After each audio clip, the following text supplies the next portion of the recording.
Good morning, everyone. Good morning and welcome to the first session of day 4. Professor Mahesh Kumar Jat from Department of Civil Engineering, Malaviya National Institute of Technology, Jaipur will be delivering. He joined earlier. Let's see if he is there.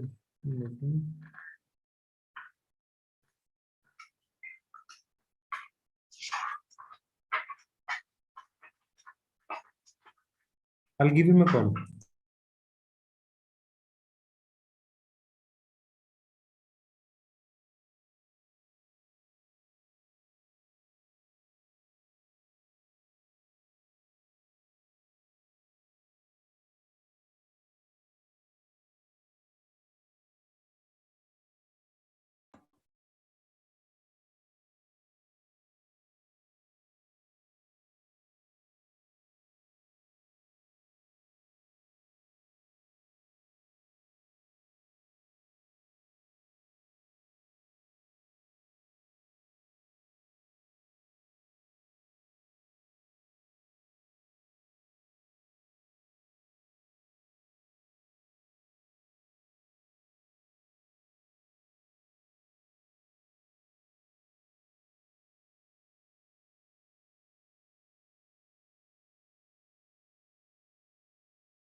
Sir, good morning.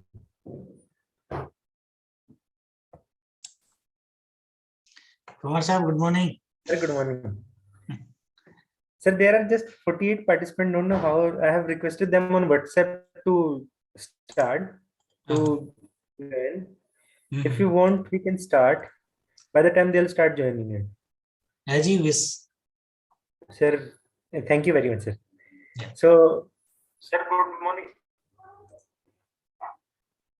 Sir, there are other students of yours also. Good morning, sir. Good morning. Sir, good morning. Sir, good morning. Sir, good morning.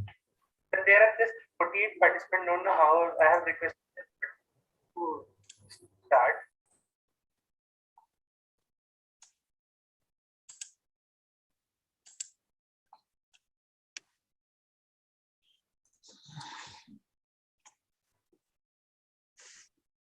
So, good morning, everyone, and welcome to the fourth day of the FDP on advanced applications of remote sensing and GIS to be scheduled from 10th to 14th of February.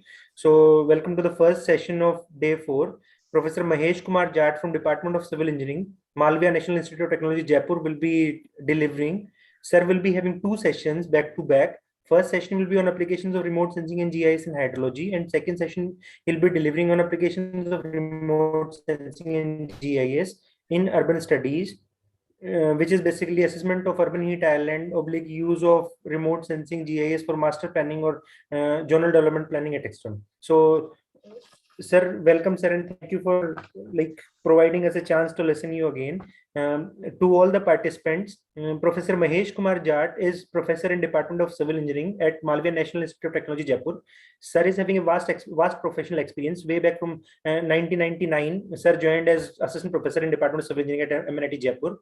From 2000, then sir was promoted to associate professor in March 2008. Up to 2018, sir remained as associate professor, and then sir became professor in water resource engineering department of civil engineering at MNIT Jaipur only. Sir headed the department from June 2018 to 2020. Sir is bachelor's in civil engineering from JN Vyas University of Jodhpur, India. Sir is Masters in Engineering in Water Resource Engineering from Department of Civil Engineering from MNIT Jaipur. Sir did his doctorate in Integrated Water Management from 2004 to 7 from Department of Civil Engineering, IIT Roorkee. Sir is having a scientific focus in the areas of urban hydrology, hydrological modeling, land use, land cover change modeling and predictions, integrated water resource planning and management, climate change and its impact on water resources, development of an integrated water management model based on optimization of the optimal integration of supply and demand, land use, land cover change, and its impact on climate land use planning, and applications of geospatial technologies like remote sensing and GIS. Sir is having more than 55 publications in international peer-reviewed journals. Sir is having 4 books in contribution, and there are 4 book chapters also. Sir has delivered various invited talks in almost 56 conferences which are related to poster presentations or workshops. Sir is having a like H index of 16 and I index of 26. Sir has supervised 9 PhD which are awarded and 6 are in progress. Sir has more than 35 MTech under his supervision. Sir is having a vast experience of research funding. Full list is available on Sir's individual website. Sir is having a vast experience in research project management also, which are some of them I'll be talking about. In 2008 to 9, Sir did a work on water management plan of Jawahar Navodaya Vidyalaya Patola as a project team member. From 2004 to 7, environmental assessment and monitoring of DPIP project, World Bank project project team member. Then from 12 to 15, assessment of climate change and its impact on urban hydrology, Indian perspective as a project team member in national coordinated project. From 2013 to 18, FEAST DST project on development of water technology center as a project leader. From 2017 to 20, climate change impact studies of Rajasthan area, basically areas of inland drainage and Mahi basin, as Ministry of Water Resources, Government of India as a co-project leader. From 2018 to 21, development of experimental watershed and hydrological modeling of for improvement in performance of watershed intervention works as a project leader. So there are other projects also which are is a detailed list. So I welcome you, sir, and thank you very much for providing us time from your busy schedule for the benefit of the participants of this FDP. Thank you, sir. Thank you, Kumar sir. And I hope my voice is audible. Yes, sir. And thank you for inviting me. Really, it is always good for academic peoples to interact with for academic causes. So I'm really thank you, and I will be happy to really interact with the students. And it's a both way learning. I will also learn from the participants if we go for an interactive mode. I'm really talking about 2 topics. Of course, they are related, very much related. Like I'm talking about remote sensing and GIS and their applications in hydrology and urban like studies.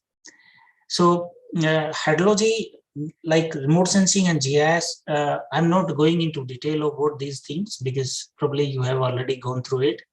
So I will be talking to the only application part. But please feel free to interact when you have some doubts, like how these things are done in GIS, or how remote sensing is contributing, or how GIS is contributing.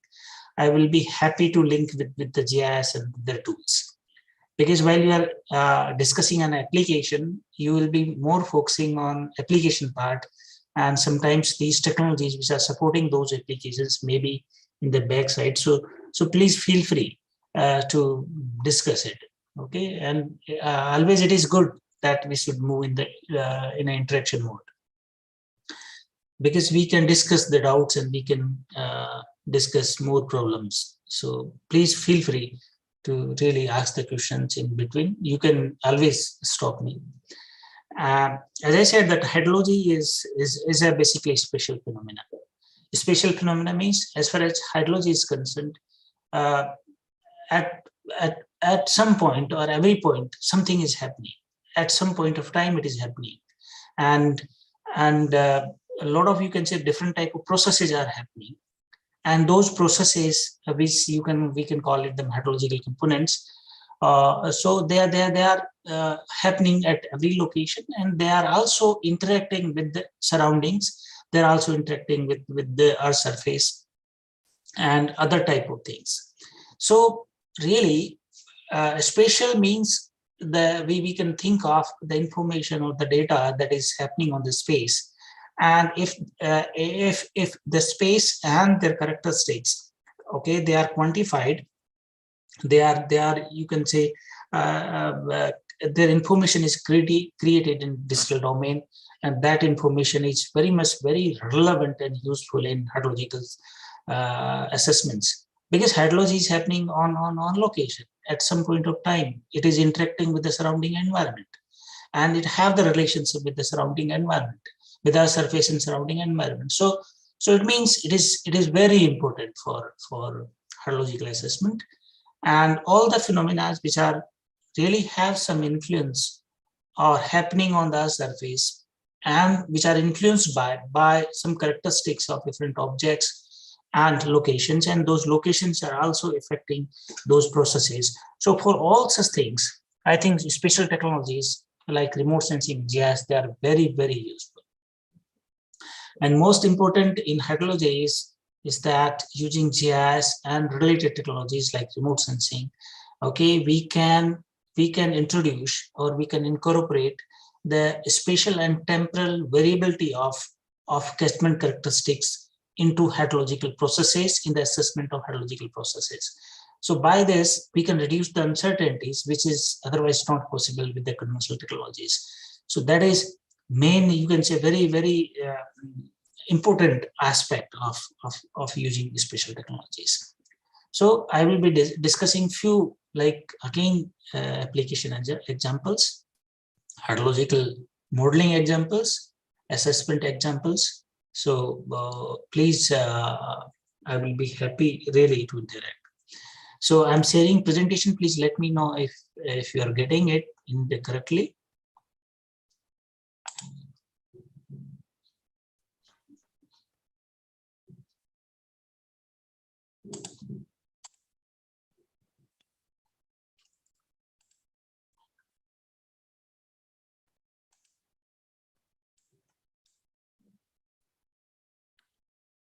Sir, it's visible. You can do the full screen, sir. Okay.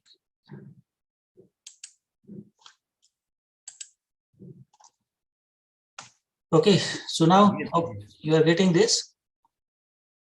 Yes, sir, we are getting this. Okay, so applications, as I just mentioned that in surrounding to us, almost everywhere, everything that happens somewhere at some location, and sometimes which activity is happening where and how that activity is related to that location, it is very critically important. So in this, all activities, since they are happening on the space and they have influences of that location, such data and information, we call it geospatial data and information. And remote sensing and allied technologies like spatial data capturing things, satellite-based positioning solutions, UAVs, LIDAR, or GPR, many more, you can say, such technologies. They are helping in capturing the geospatial information, and that information can be stored, can be captured, stored, managed, and analyzed for different sort of problems in GIS. So the combination of spatial data capturing technologies and data analysis technologies, image processing technologies, combinedly we call them spatial data analysis techniques. So it means the data and information, wherever the location is having some influence, it is really critically important and very necessary to solve different problems correctly. I am using the word correctly because always without remote sensing also, or GIS also, we were solving those problems, but we can solve them in better way with less uncertainties. That is the advantage with the spatial technologies. So the spatial data, as I said, that is spatial data is translate it indicates towards locational information, and sometimes we simply understand the locational information in terms of the maps. But spatial data is much more than the maps. Because always what is the different components or different type of things, like where we are living, different phenomena which are happening somewhere at some point of time, different activities which are especially dependent, how we travel, which route we should follow, and where we should locate different facilities, where we should locate the infrastructure projects. So all these are especially dependent, and everything is happening at a particular given location. So the spatial data is really very important, and spatial data combines three different aspects. One is location, means reference location with respect to selected coordinate and precision system. Then it may have the characteristics, which we call them as attributes, and it also sometimes captures the temporal information as well, like how the state of any object or phenomena is changing with respect to time. That is also stored in geospatial database. So these are the three, you can say, the main aspects of geospatial data that we need to consider, we use in different things. Geospatial data, they are required in almost all, you can say, sphere of the engineering and natural resource management, and many socio-economic problems as well. Like geospatial data is required almost in all civil engineering projects for their planning, designing, operation, and maintenance. Facility management, this is an upcoming area where geospatial data sets are used in a big way, like managing big infrastructure projects, railway network, highways, basically big, you can say, operational, and any type of canal network, basically you can say the sewerage and water supply networks. So facility management, this is an upcoming area, and GIS is very critical for successful and optimized operations of projects. Telecommunication, we also use in the telecommunication to identify the locations, optimum locations of telecommunication towers, their facilities, their coverages, okay, to investigate the shadow effects. So in many areas of communication as well as geospatial technique and analytics, they help us. And military, like in military, for logistic planning, for target detection, for many things, okay, we use geospatial data things. In weather, in urban planning and development, because in urban planning and development, there's another area where remote sensing or spatial data things, they are contributing a lot. And we can do a lot of planning, design, and such planning activities, development activities on using the geospatial technologies. Then natural resources monitoring, their exploration planning, optimum utilization, disaster monitoring and management, hydrological applications, and insurance sector. So these are the, in almost all those areas nowadays, we people are using geospatial data things. And when the geospatial data, when it is combined with data analytics, big data analytics, it basically make available a lot of opportunities, possibilities to identify the hidden information from the very large volume of the data sets. We can identify, we can extract what are the different patterns, hidden patterns which may be there, which is otherwise not possible, complex interrelationship with respect to time and space. So big data analytics with the spatial data, okay, we can really we can extract a lot of value-added information, which is from the simple means it is not possible. And sometimes we need particular information in a particular way, in a desired fashion, desired pattern, desired form. So those GIS or these technologies gives us capability to mine the data, a lot of spatial data that have the spatial as well as non-spatial data set, and using data analytics and data mining techniques, we can prepare, we can extract information to present in a particular way. Like some from the same database, information is sometimes required in different way for the urban planning applications, and the same information may require differently for the highway or for construction of railways. So what need, in what form we need, That sort of information can be produced from spatial data sets when it is combined with the other data analytics techniques. Now, geospatial data analytics or data analytics, this helps us in really determining patterns and in importance of like on data sets in terms of the distance, like how the distance is influencing a one particular phenomena from a one particular point. We can investigate the proximity effects, we can investigate contiguity and affiliations that are hidden in massive data sets. So these are really, nowadays you can say it is a big and coming up area that producing a lot of jobs and the business of billions of dollars, and very useful. It is making lives basically simple. Then, so geospatial data is we use them like preparing the information and developing know-how about the areas, about the objects and phenomena. Then we use the geospatial data for planning of infrastructure projects like roads. We investigate a lot of disaster monitoring, their assessment. We can go for adaptation and mitigation measures. It also helps us in socio-economic problems like crime analysis, what about disease surveillance, locating the facilities, health facilities or any public facilities, their optimum utilization, insight selection. Okay, so these are important things which we can do from this spatial data sets. Now, locations are sometimes very, very important, because sometimes we need to relate the locational influences into different phenomena, like why the flood came more frequently at a particular place, why the groundwater of a particular area is polluted. Okay, why? So these are the basically influences, locational influences, which are influencing or affecting the different phenomena. So the locational influences, when you need to consider in monitoring or solving some problems, geospatial data is the only solution, or it helps.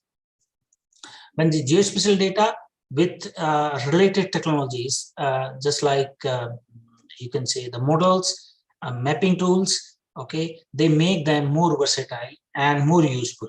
Like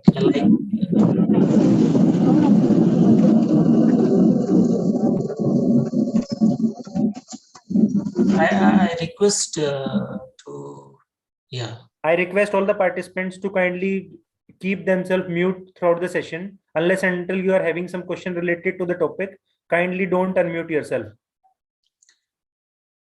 So allied, you can say sciences are like interaction models, where we integrate spatial data with other type of processes and models to solve different sort of problems, which may be physical in nature, biological or social sciences related. Then the geodesy and surveying, they provides us geodetic control and detailed locational framework. They provide us a framework to collect the data in a generalized form. Cartography, map, geospatial information, and GIS, they are used to model the geospatial information for different applications. Satellite and other type of, you can say, solutions, they helps us in capturing the geospatial data sets. So bigger general list of, you can say, geospatial data collection and analysis techniques is this, that geospatial data can be captured from conventional surveying techniques, from electronic distance and direction measurement techniques, satellite-based positioning solutions like GNSS technologies, then remote sensing technologies like variety of in active and passive remote sensing systems are in operation, from where we can get the data. IoT and sensor-based technologies, which are used to capture the data in real time about the different objects and phenomena, like discharge measurement, soil moisture measurement, meteorological parameter measurements. So a lot of things. Laser-based spatial data collection techniques like basically scanners, laser distance meters, LiDAR. Okay, this is a basically a photogrammetric application-based technology, which can be used to generate three-dimensional information. Unmanned aerial vehicles to have the ultra-high resolution spatial data. Okay, then ground penetrating radars to capture the subsurface information. Terrestrial laser scanners, they provides us three-dimensional data at a very high resolution. Image processing and target detection technologies, a lot of image processing techniques, enhancement techniques, filtering techniques, different type of mathematical algorithms. When integrated with these image processing technologies, we can extract different informations. Then GIS and big data analytics technologies. Okay, so these are the big, you can say, umbrella of or a general list of geospatial data collection analysis techniques, which is nowadays we people are using for different applications. Now, let me just go through about remote sensing, because we are talking about the application of remote sensing GIS, and in hydrology or in any, you can say, phenomena which is somehow influenced by Earth surface or geography. Okay, remote sensing can help us in capturing the variety of information. Simply, this is not about the location or a dimension or cartographic, you can say, map preparation of a particular object. No, remote sensing and allied technologies can be used to capture the biophysical information. That is very helpful.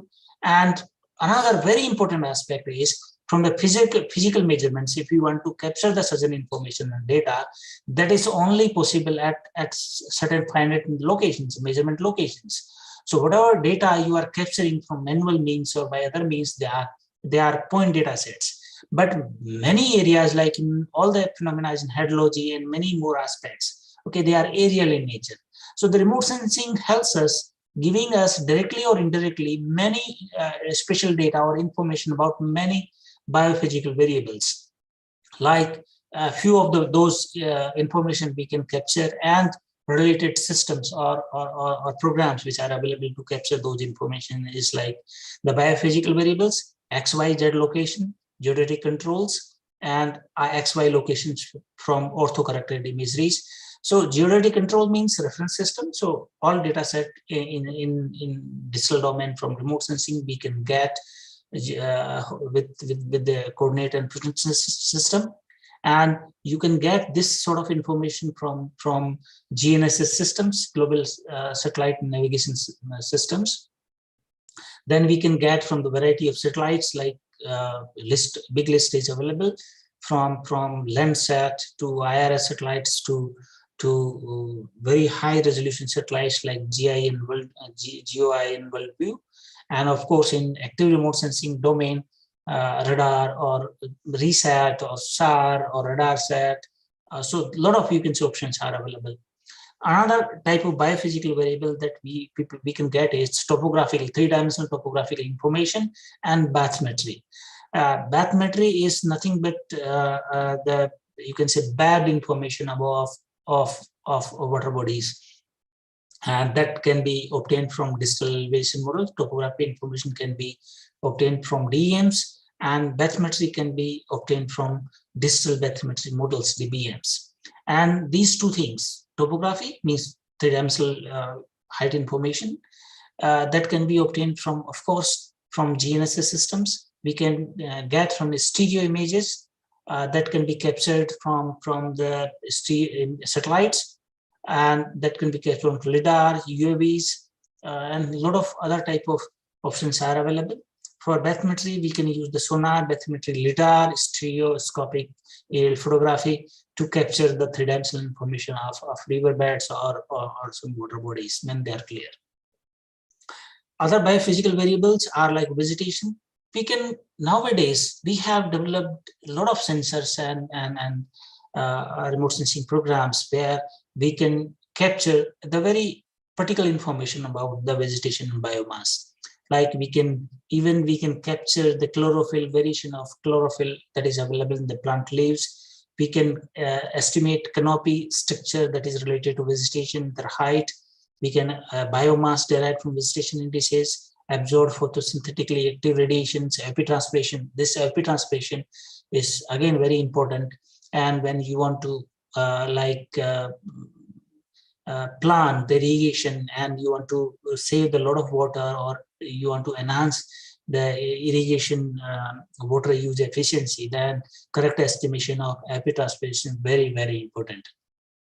And nowadays, remote sensing is helping us to get remote sensing at a very desired temporal interval and over a very large areas. Because whatever the better means or correct measurement of epitranspiration is very difficult, and there are costly affairs. So nowadays we can rely on remote sensing to estimate epitranspiration. I am presenting a case study that how satellite data can be used to estimate the epitranspiration.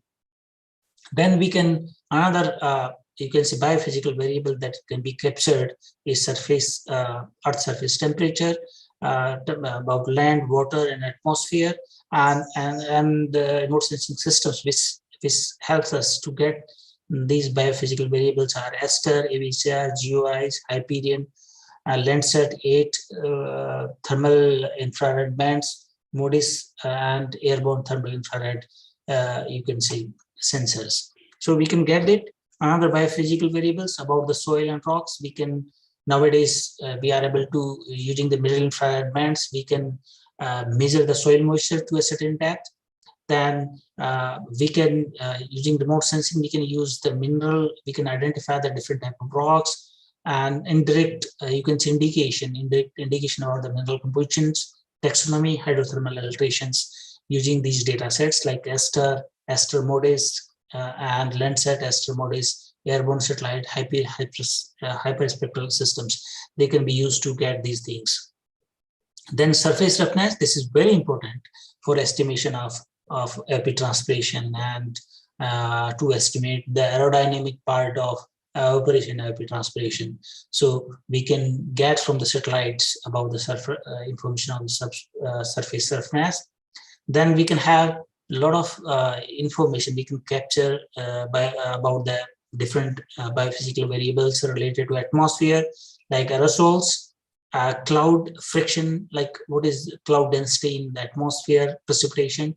We are using now as a radars, a lot of radars, and that we are getting the aerial data about the precipitation that is otherwise not possible. We can determine the water vapor, we can determine the concentration of ozone, and we can do all these aspects, a lot of these data sets in the climatic studies. Then another biophysical variable, the information about which can be obtained from about the water, like what is the color of water, surface hydrological, like in rainfall runoff modeling things. We can determine the sediment load in the water. We can determine the extent of you can say chlorophyll that is available in the water bodies, and dissolved organic matter. And these are the different payloads and remote sensing programs which can potentially used to extract directly or indirectly some of these biophysical variables. Then about monitoring and assessment of snow and ice extent. Okay, a lot of, you can say, on remote sensing and GIS, the remote sensing payloads are available, and these are the only solution. In case of the natural disasters, also like volcanic impacts, like floods, okay, we can use these things to obtain about the information, the temperatures, about the gases, about flood extent, okay, from satellite data sets.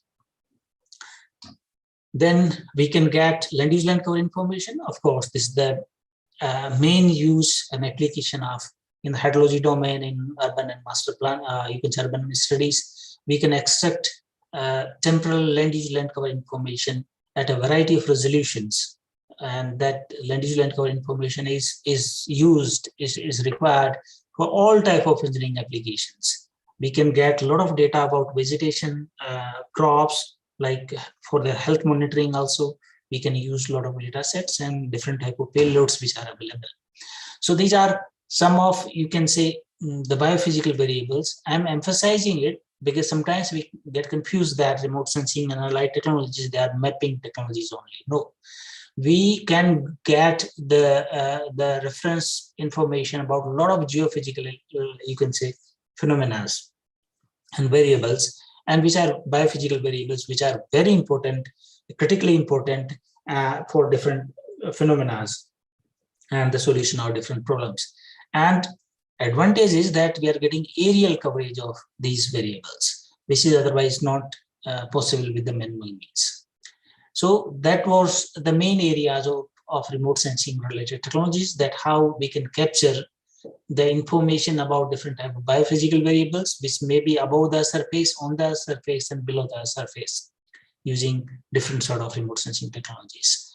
Then specifically, because our talk is focused on hydrology, so remote sensing and GIS and related things, they can be used in hydrology in capturing the watershed characteristics. So remote sensing can be used to capture the watershed characteristics, because without watershed characteristics, we cannot handle the hydrology. We cannot assess, or we cannot study the hydrology. So for correctly study of the hydrology, we need to capture the catchment characteristics, and catchment characteristics include land use, land cover information, soil information, topographical information in terms of elevation, then soil moisture estimation, vegetation estimation, water quality estimation, surface water resources inventory, their condition assessment, rainfall modeling, then groundwater recharge, infiltration, soil erosion estimation, then reservoir sedimentation studies, watershed development planning, and irrigation scheduling and irrigation planning.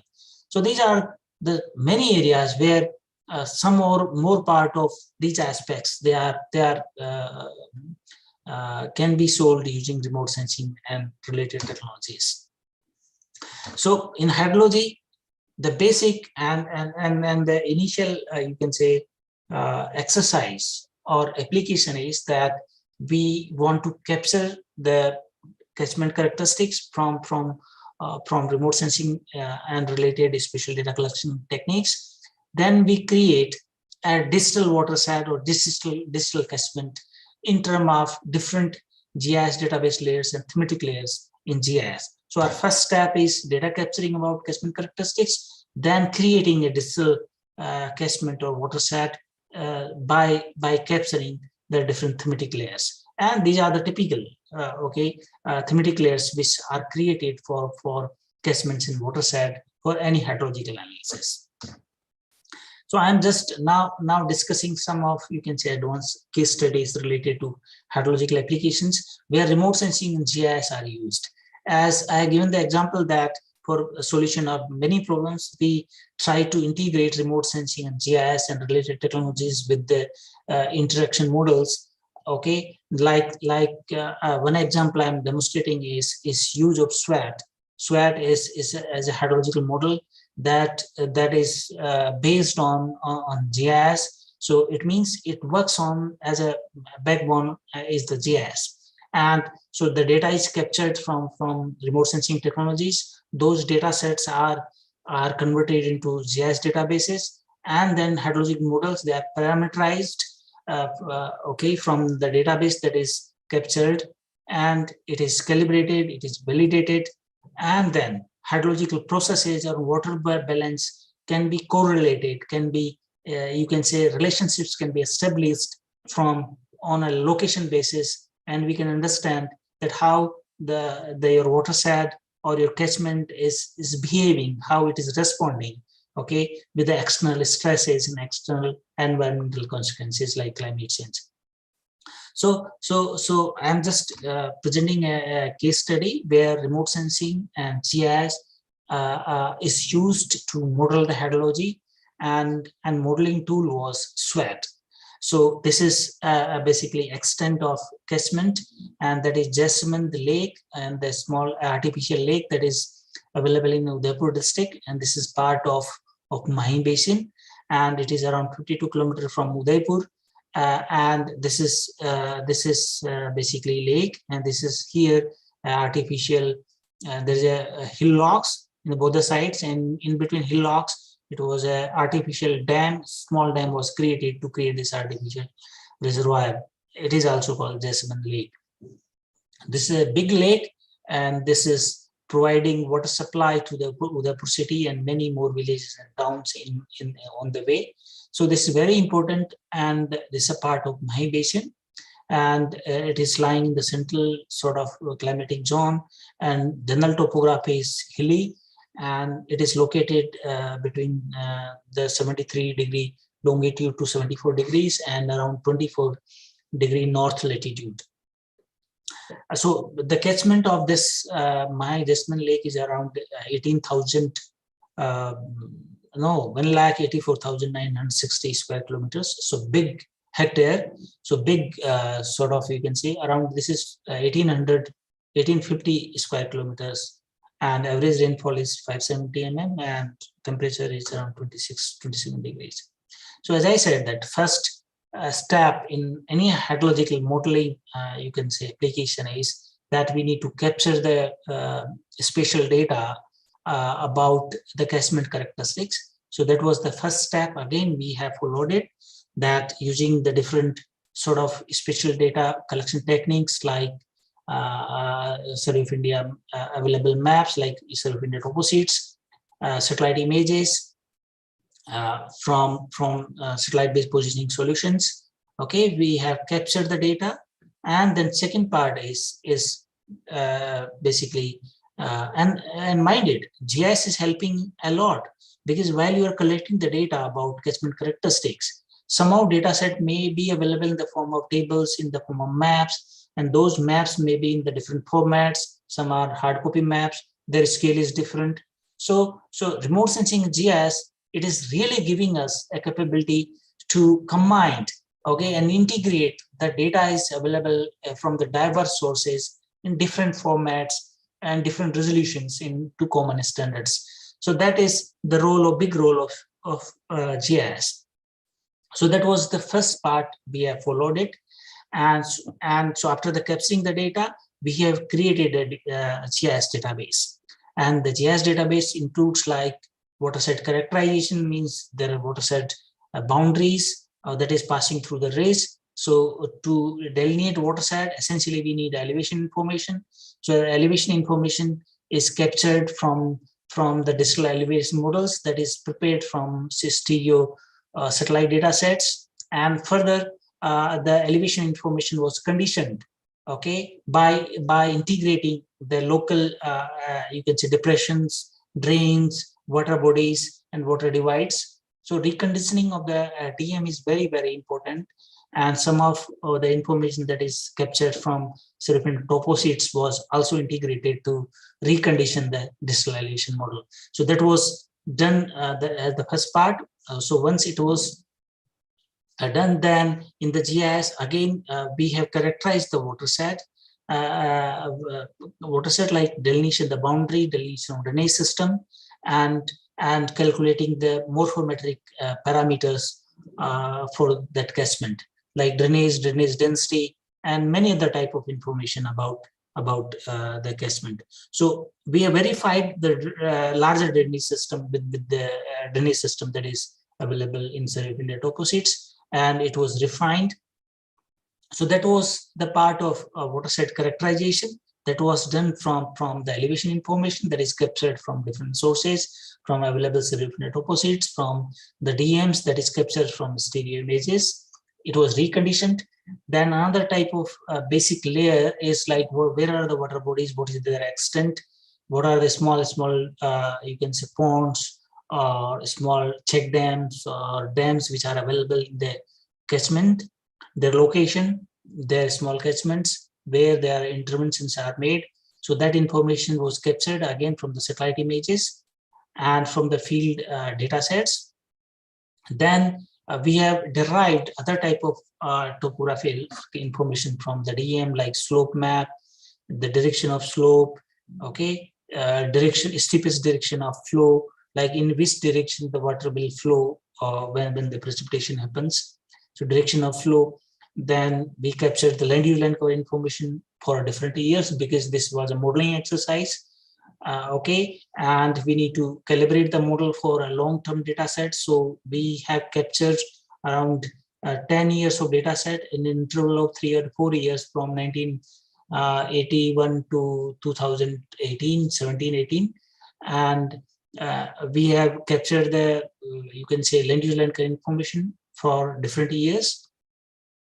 And in capturing the land use land information, standard image processing, you can say, process was used, like understanding the image, identifying the targeted land use classes, then training of the classification algorithm, then classification, then accuracy assessment, and then so that was the standard image processing process that was followed to capture the land use land cover information.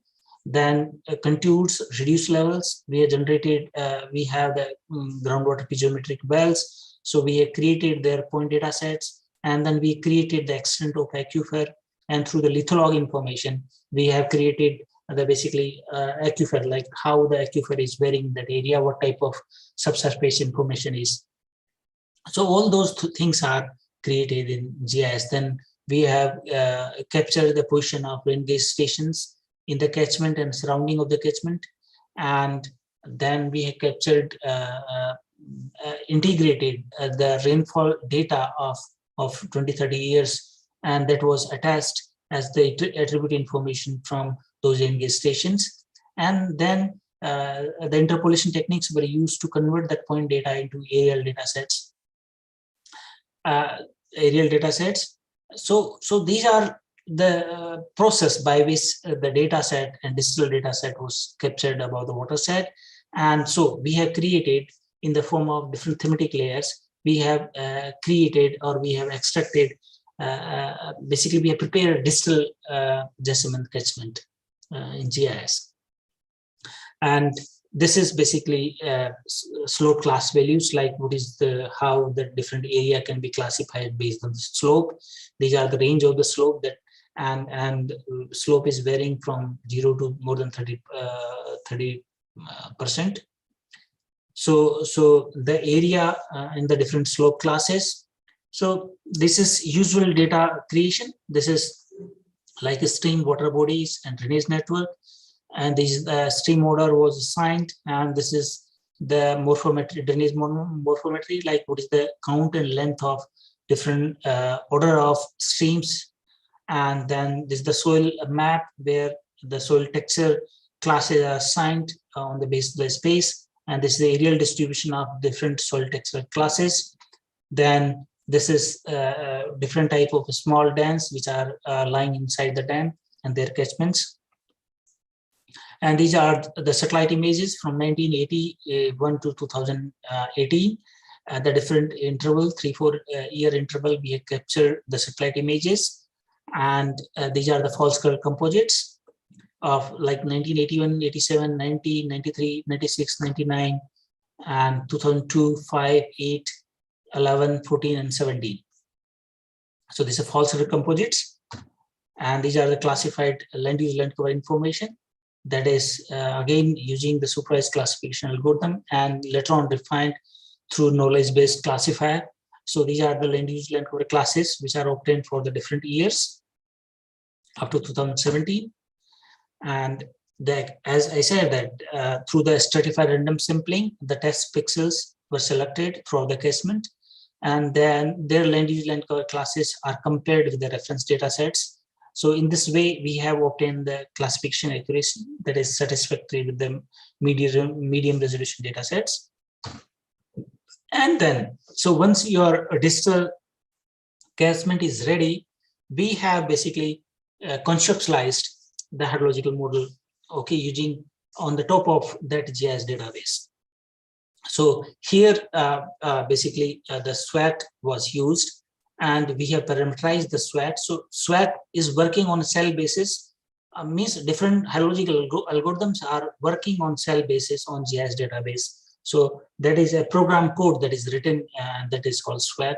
So basically, it is using in GIS only. It is working on the GIS on a cell basis. So this is overall modeling framework of SWAT and the different steps in which model was set up. It was conceptualized. So the first step is, this is water set characterization. The second step is basically segmentation of whole catchment into a smaller hydrological response unit, HRUs, as a function of land use land cover, soil, and the slope. So these are the three parameters, and after the reclassification of these three parameters, there is already, we have these three digital layers. They are reclassified and they are overlaid to generate the hydrological response units. and around more than 7,000 HRUs were basically extracted for the whole catchment.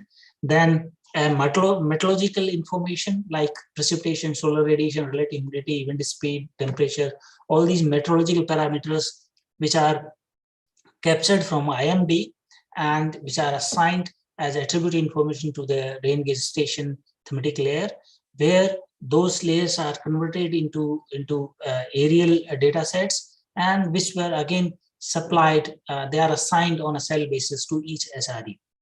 Then, so this is the meteorological data, this is interpolation here, and it is assigned to the cell basis. So then we basically, so this is the step where setup, SWAT was set up, means necessary parameterization of SWAT was done from these three steps.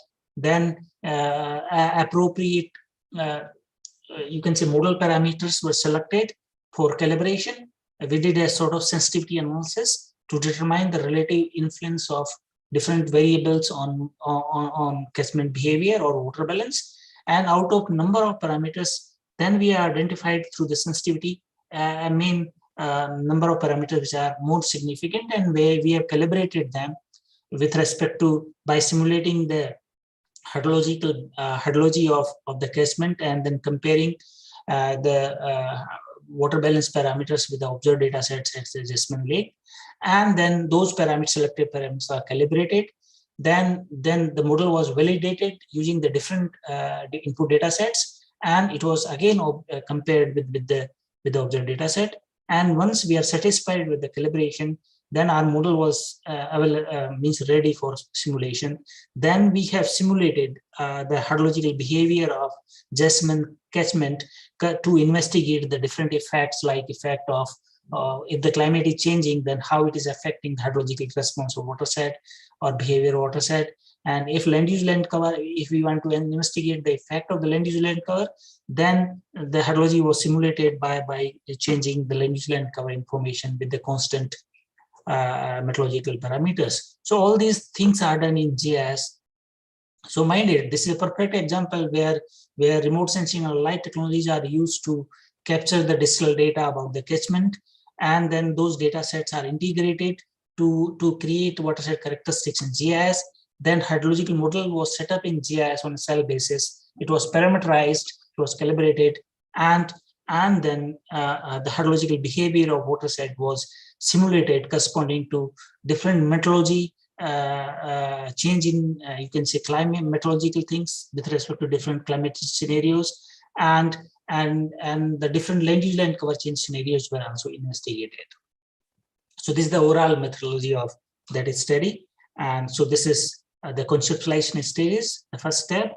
And the model conceptualization include model domain definition, means like definition of extent of catchment, then space discretization, like dividing the whole catchment into homogeneous HRE units, discretization. Time discretization means with respect to time, that what is their time step where the hydrological processes were simulated. Then model was parameterized from the GIS database. Then different algorithms were selected to simulate or to estimate the different components of hydrological cycle, like infiltration, evaporation, epitranspiration, and those. So then selection of simulated time step, that at what time, like rainfall runoff conversion time step was like 1 hour, or routing is 15 minutes. Then water balance is on daily basis, on monthly basis. So like this. Then the selection of validation period, calibration, so warm-up period for the just to test the model, then calibration period and validation period. So all those things are part of model conceptualization, which was done. And primary objective of model conceptualization, it is a process in which watershed characteristics are assembled in a systematic way to describe the rainfall runoff processes throughout the catchment. So again, that was done from the GIS, like this is the model domain, you can say definition and space discretization. Then this is basically different time domain discretization and other parameter like selection of calibration, validation period, and all selection of algorithms.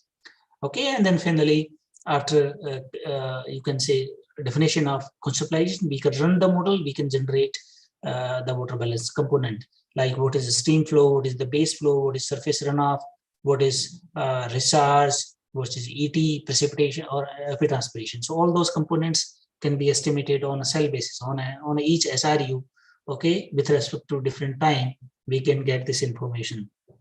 So now you must be understanding that how the spatial and temporal variation of catchment characteristics are introduced in your calculation process, so that we can reduce, or we can you can say avoid the basically uncertainties because of unknown consideration of spatial and temporal variation. So this is a basically distributed model.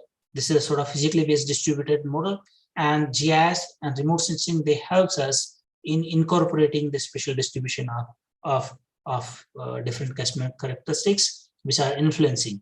This is also helping us in relating the catchment behavior with respect to location, like on different locations which are represented, or which are, you can say, represented by different type of soil, different slope, different type of land use, different type of, you can say, other characteristics, how these characteristics are influencing the hydrology. That is related only when we are able to capture the hydrological components, and then in the same location, and then these things are related with each other. So that is helping us in quantifying the spatial relationships with the hydrological phenomena, and their spatial influences are incorporated into your hydrological computations. So if you have any questions, you are welcome. So in any part, how the GIS was used, and what are the different, you can say, even algorithms, we can talk about hydrology if somebody is interested. So up to now, if you have any questions, you are welcome. Any questions, please? Sir, one more thing, Yeah. like from my side, because there are 2 continuous sessions, so you can tell me the time when we should take a break rather than continue, because 4 hours speaking continuously is very difficult. Yeah, so we can have a break of 15 minutes whenever you want. Okay, sure. I will take, once we will be winding up All this. the participants kindly engage in discussion. So Yes, please feel free to really discuss things. If you have any doubts, any questions related to these aspects, we can discuss. Or even you can ask the questions on chat box. I will be happy to answer. So one question is coming up: can we find the depth of heavy metal contamination from remote sensing images? You see, directly, since from the remote sensing, this is asked by N.R. Gore. So basically, heavy metals contamination in water. You see, directly, what is the level of water? It may be available, groundwater may be available, say 20 meter, 30 meter, or more than in more depth. So directly, we cannot capture any information from remote sensing. We can get some information about from the GPR, like ground penetrating radars. So when we scan the subsurface, so because that is again working on the same sort of technology, when electron radiations, they are interacting with the different type of, you can say, formations below the subsurface. And if there's a change in substrata or concentration or water or something else, we can get the signatures. We can get that, okay, this is difference is coming up. And then those differences in reflectance, when they are correlated with the other ancillary information, we can get some information about contamination as well. I hope I'm able to answer the question. So any other question, please?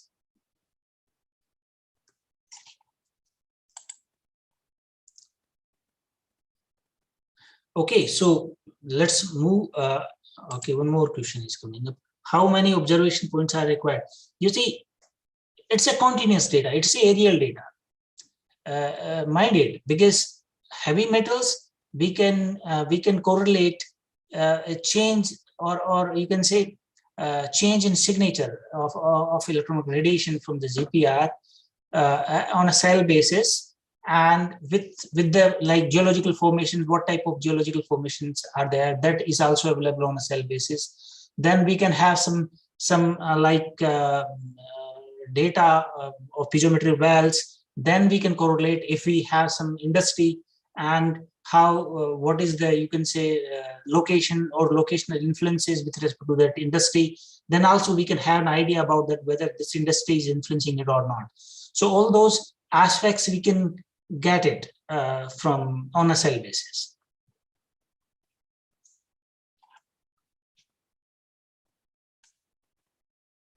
Okay, so so any other question, please?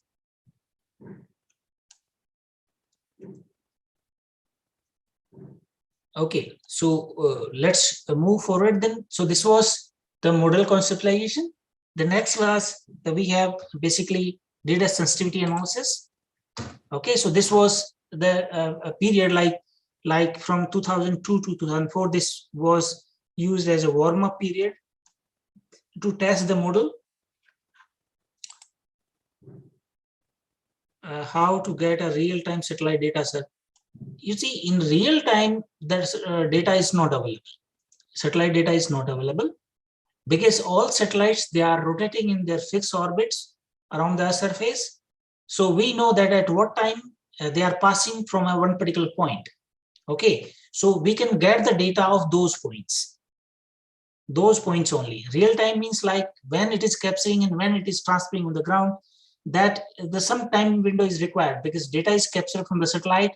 It is pre-processed by the capturing agencies. Like the data has to be, you can say, corrected for radiometric and geometric errors. Then only it has to supply to the users. So that time is required. But of course, if you know the satellite passes at what time it is passing, you can pre-order the data that okay, you need the data of this date. Okay. Then if you want to make some physical measurements on the site, you can do, and later on you can get the satellite data and you can correlate. So that is possible.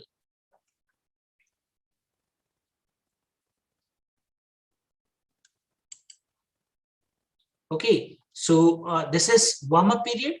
So from 2005 to 2013, all the catchment characteristics, including meteorology and observed, you can say data in means observed discharge in the dam from 2005 to 2013.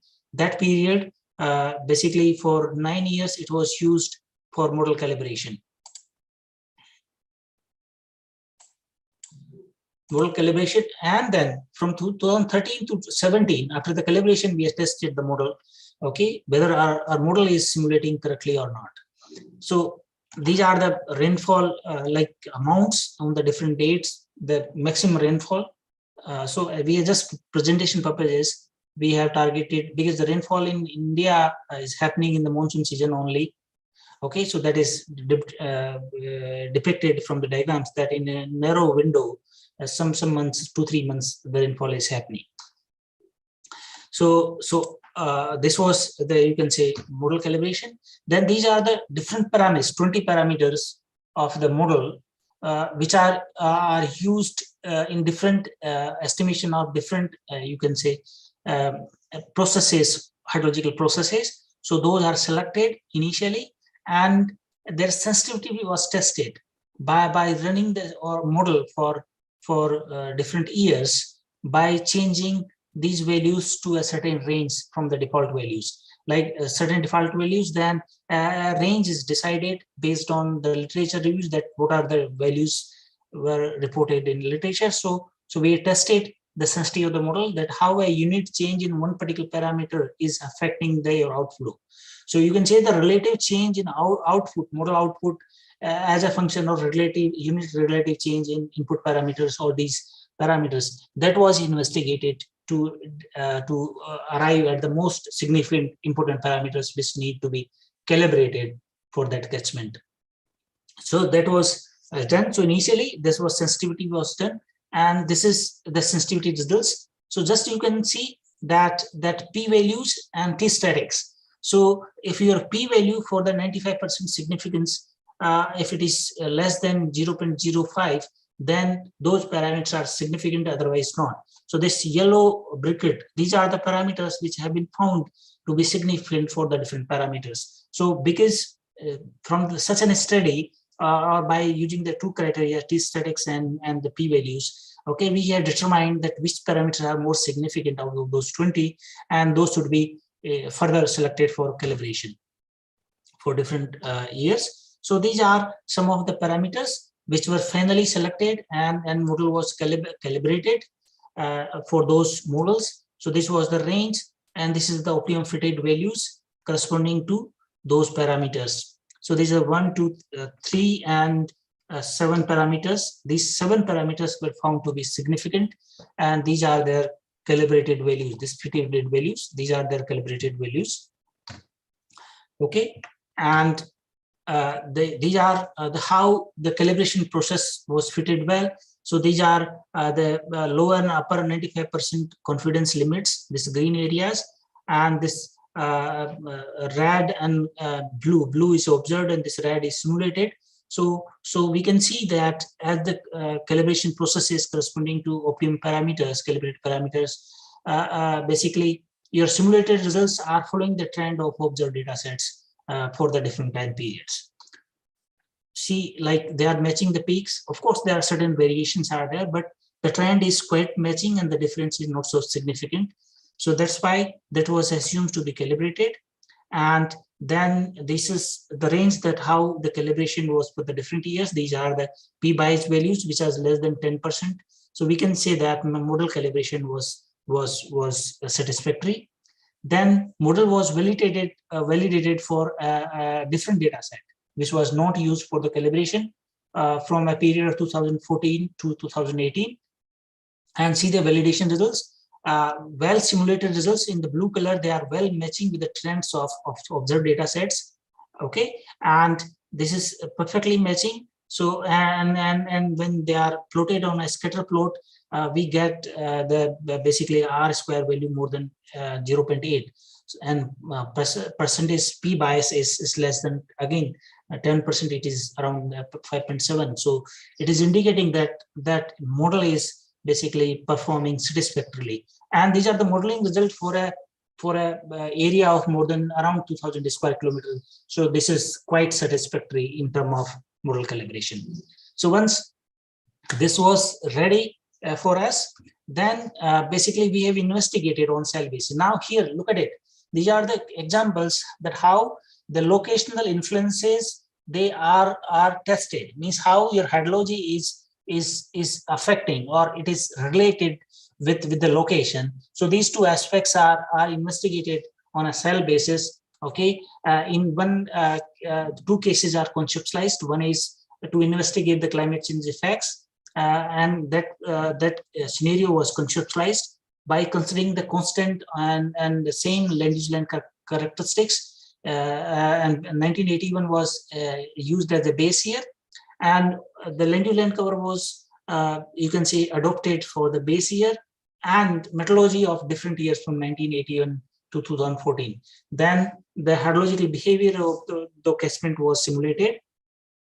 Okay, and because this is a long period, and it is difficult to, you can say, handle the data sets as a daily. So we have converted into monthly water balance, and then we have related that what is the relationship between change in meteorological parameters and what is it, behavior. Because during in the climate change, climate is basically we are ascertaining the climate change in terms of relative change in meteorological parameters over a long range.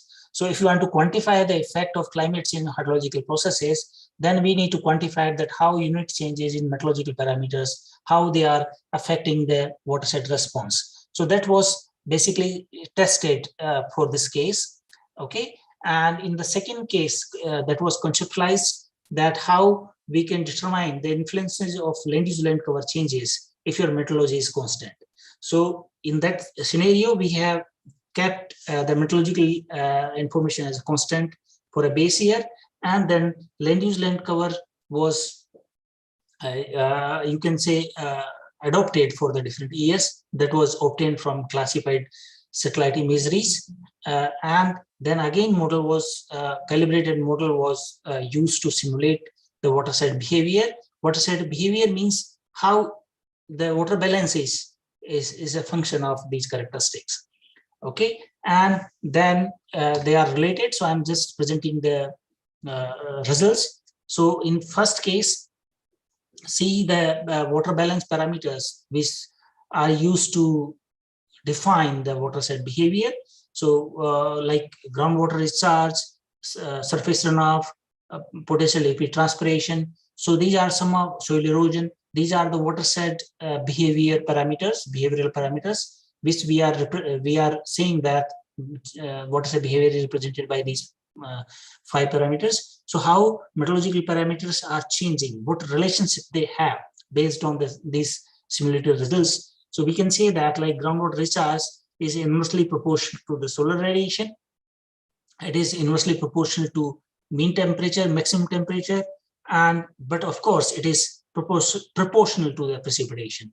Okay, higher precipitation means higher groundwater recharge, and these are parameters, because when solar radiation and temperature is increasing, lot of, you can say, evaporation, evapotranspiration will increase. So in overall water balance, when you lose more water in these processes, less water will be available for the runoff and groundwater recharge. So this is perfectly satisfactory results. Then for surface runoff, again, your temperature, solar radiation, they are inversely proportional, and your precipitation is proportional to the surface runoff. This is another, you can say, relationship which is verified.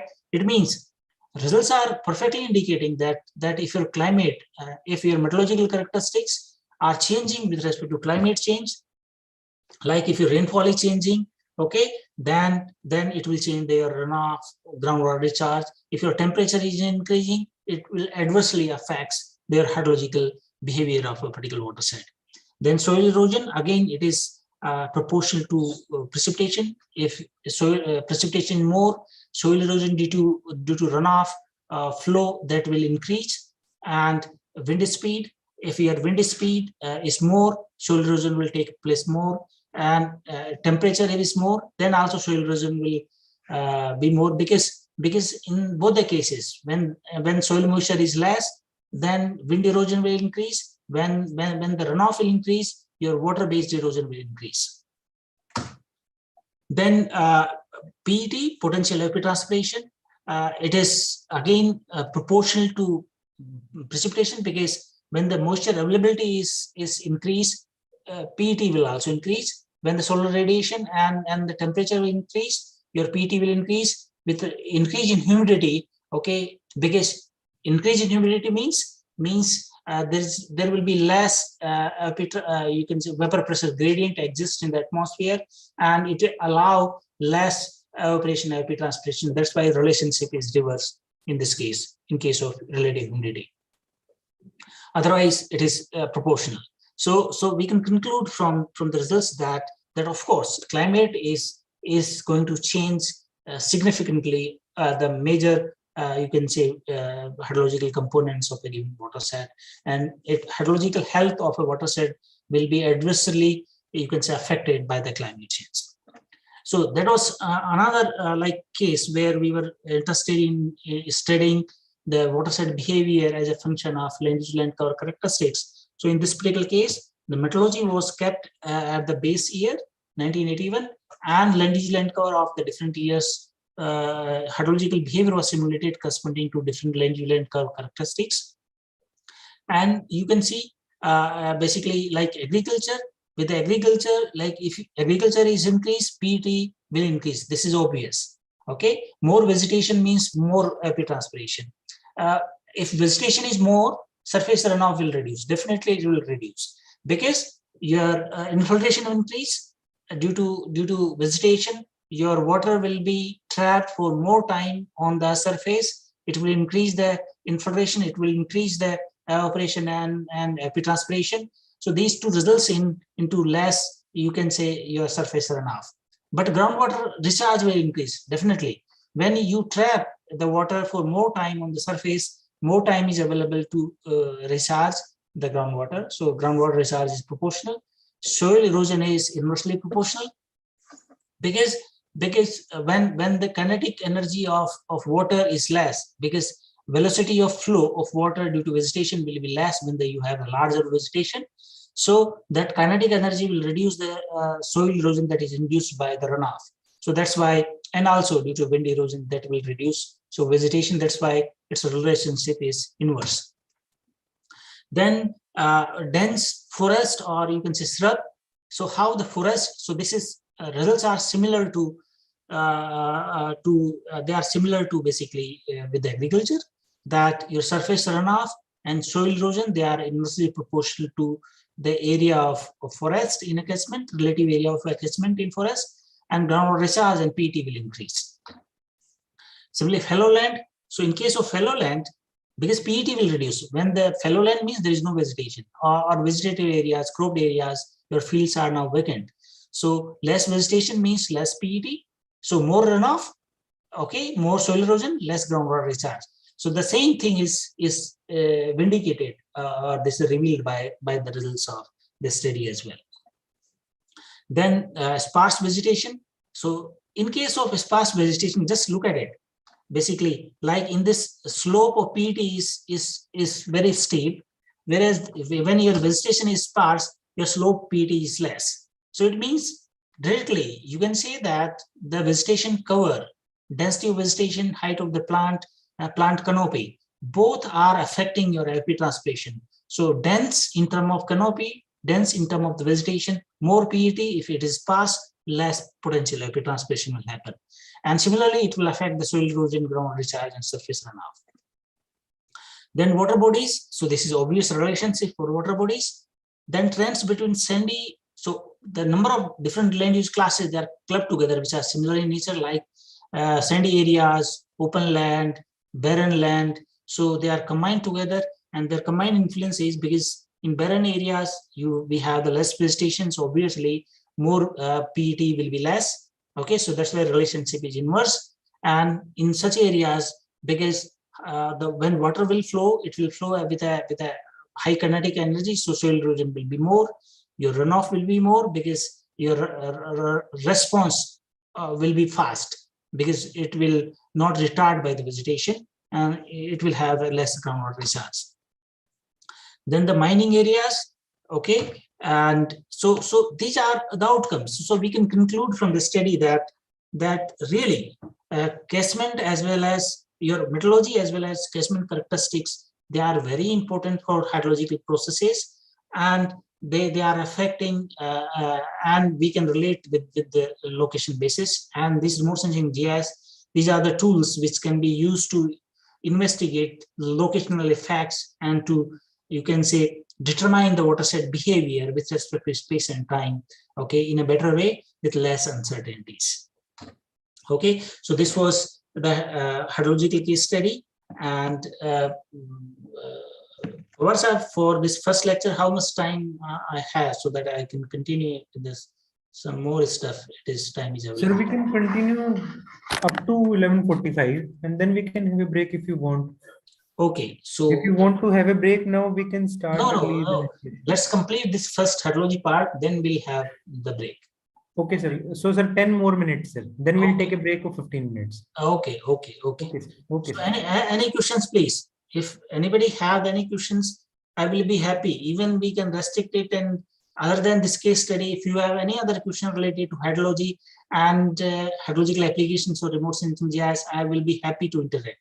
So we can keep 5 minutes later on to just discuss this, that what are the different questions or what do you have. So I will be, you can say, finishing talk at 11:40, and then we can have 5 minutes for discussion. If you have some questions, I will be happy to answer it. Okay, so then, so I'm going for other study. Then later on for the same study, what we did is, we try to formulate some mathematical relationships between these catchment characteristics and watershed behavior. So watershed behavior was quantified in terms of those variables which are used as a dependent variables, like soil erosion, surface runoff, groundwater recharge, and PET, and they are related with the metallurgical parameters, and we have developed these equations.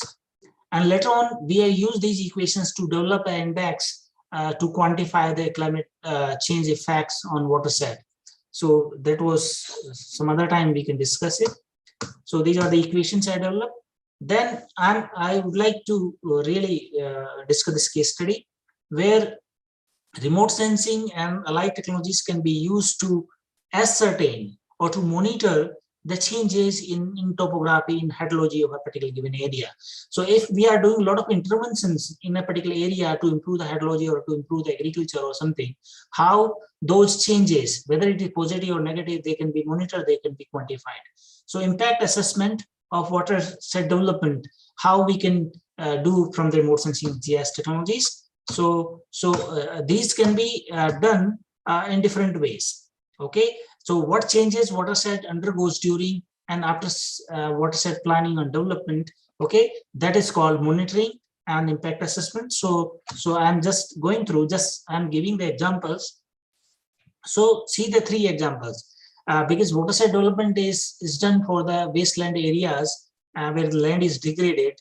So just see this example, like this is watershed before treatment, when the treatment was going on, the middle image, and this is the last one. So the hydrology of area was improved, a lot is improved, and see the comparison. So from the remote sensing, okay, really you can just monitor the how things are unfolding and how we can compare basically. Then see another 3 you can say look locations, like this is stretch where a lot of landslides are happening. Okay, so it was treated, okay, it was modified during the treatment, and see the after the treatment, that is restored. So the whole area is becomes now nice. So just look at it from remote sensing technologies and allied things, we can really monitor that what changes after the intervention works can have taken place in case of vegetation, in case of how surface water bodies they are increase or decrease, water harvesting increase or decrease, okay, the condition assessment of the soil, what change in the runoff, what change in the soil erosion. So all those things, what change in groundwater recharge, these things can be really quantified using this technology, because again, we are doing all these things on a cell basis, on a location basis. Okay, so just look at it, monitoring the progress of conservation work using high resolution satellite images. So see the impacts. Okay, these are the 2 basically FCCs. So see, this is a farm pond that is constructed on land, piece of land. These are the contour trenches which are you can say excavated to reduce the soil erosion. So same can be captured. So see, this is the pond basically. This is the farm pond. Okay, and this red part is due to the basically algal growth, chlorophyll. That a lot of chlorophyll is visible. The pond maybe some vegetation may be there. That's why this is reddish coming up. Then these are the contour trenches. Just look at it. These contour trenches are available. This is the actual photograph.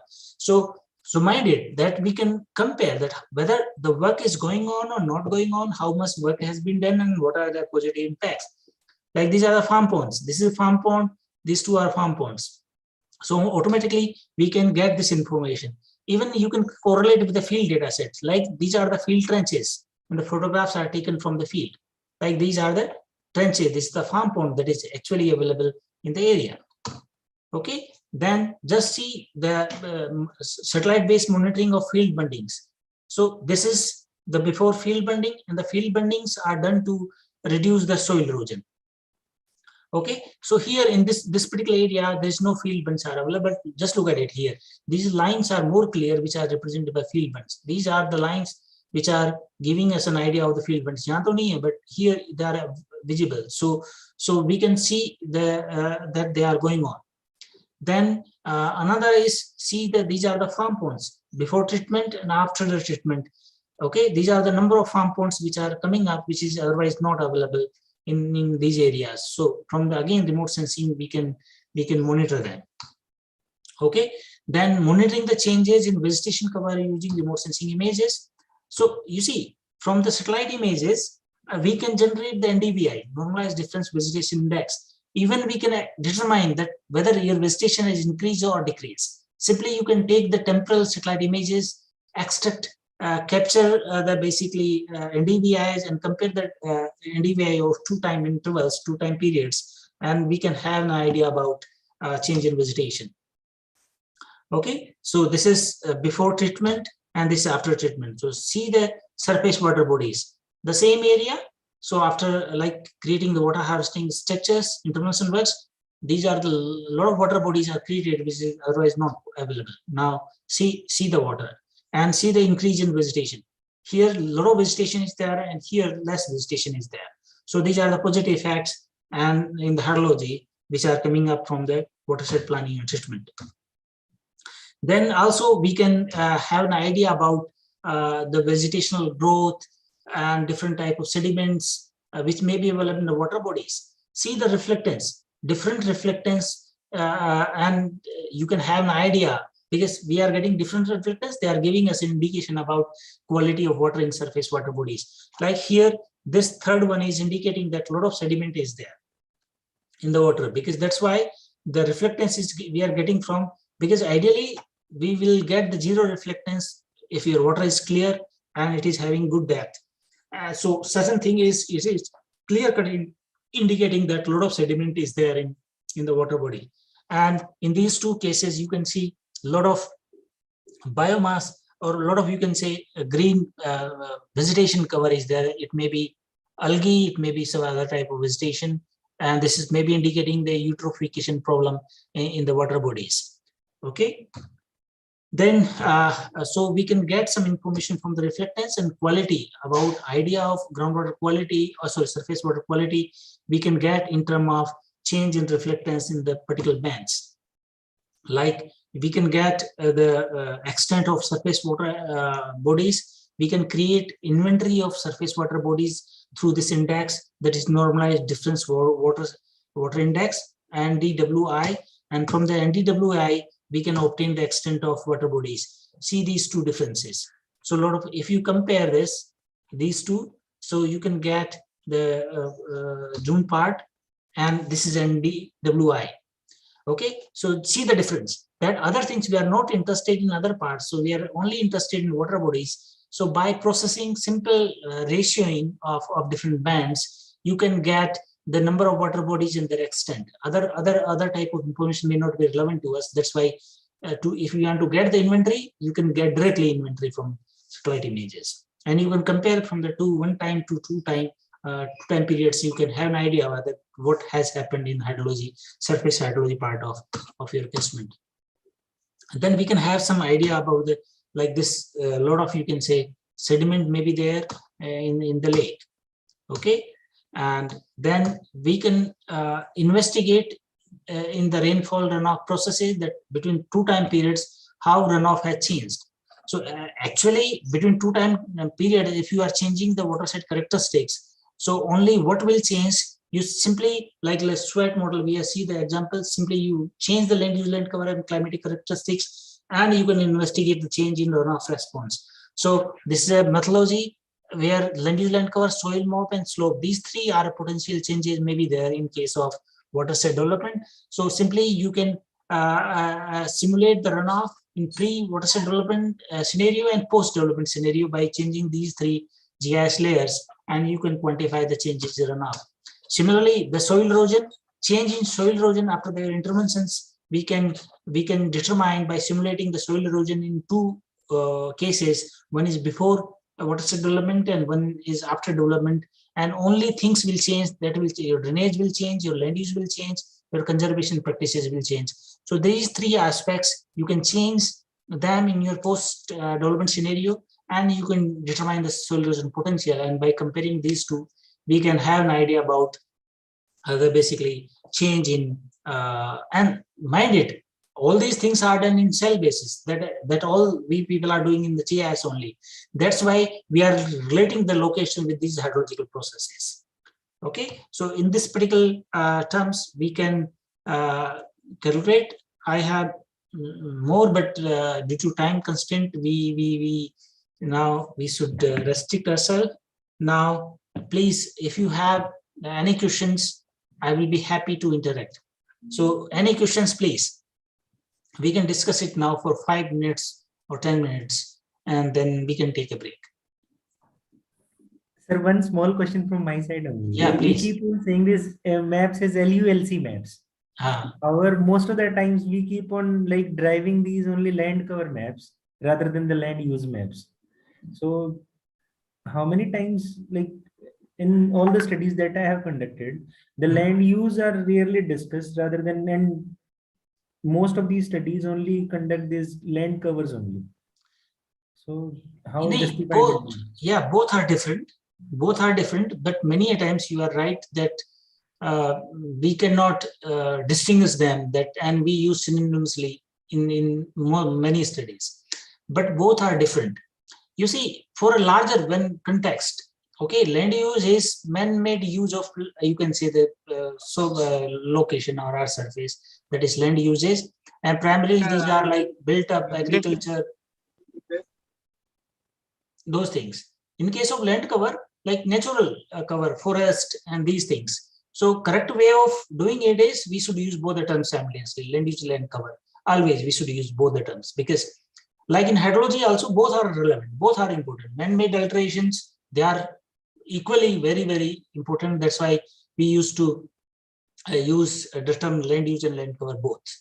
And always all the maps, they are both. We don't have only land uses or we don't have the land use covers. We both. So that's why always it is correct is that we should use land use and land cover both. This is more like presentation of yours. When we are doing master planning, we are more concerned about the land uses at urban areas. Yes. But land use, you cannot plan land use without considering land cover, because ultimately land cover will be converted into land use. Sir, so can we identify land uses also through remote sensing? Yeah. Yes, you can. Means what, like how you are making decisions of land use. You are using certain criteria. You are using some policy decisions. So simply those policies those decisions you need to, you can say, apply on a cell basis to decide land use of one particular cell. That's it. And you can do objective decision definitely. Thank you, sir. Thank you very much. All the participants, any other question from your side is most welcome. Otherwise, we'll take a break of, let's say, 10 minutes. Yeah. Any questions, please? Or what we can do is you can think of the questions we can answer after coming back from the break. Yes. Yes. So let's have a break of 10 minutes. We'll come back again, let's say 12 noon. Okay. So we'll have a break, sir. I'll stop the session. Okay. Thank you. Thank you very much, sir. Thank you.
Hai chapter about teaching.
Hello.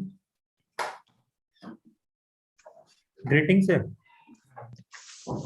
Sir, welcome to the second session of day 4. And we can now start the session. There are various participants, now 84 participants are joined. So we can start the session. Yes, sir. yes. To all the participants, Professor Mahesh Kumar Jat, Professor in Civil Engineering Department, Malaviya National Institute of Technology, Jaipur. Sir will be delivering on applications of remote sensing and GIS in the second session. So, sir, welcome again, sir. Thank you, Mahesh. So let's start from the what like we're discussing. So if you have any questions from the last session, we can discuss it now. Any participant whosoever is having any question from Yeah, the please previous unmute. session also. Yeah, please unmute. They can raise yourself. hand and unmute themselves. Yeah.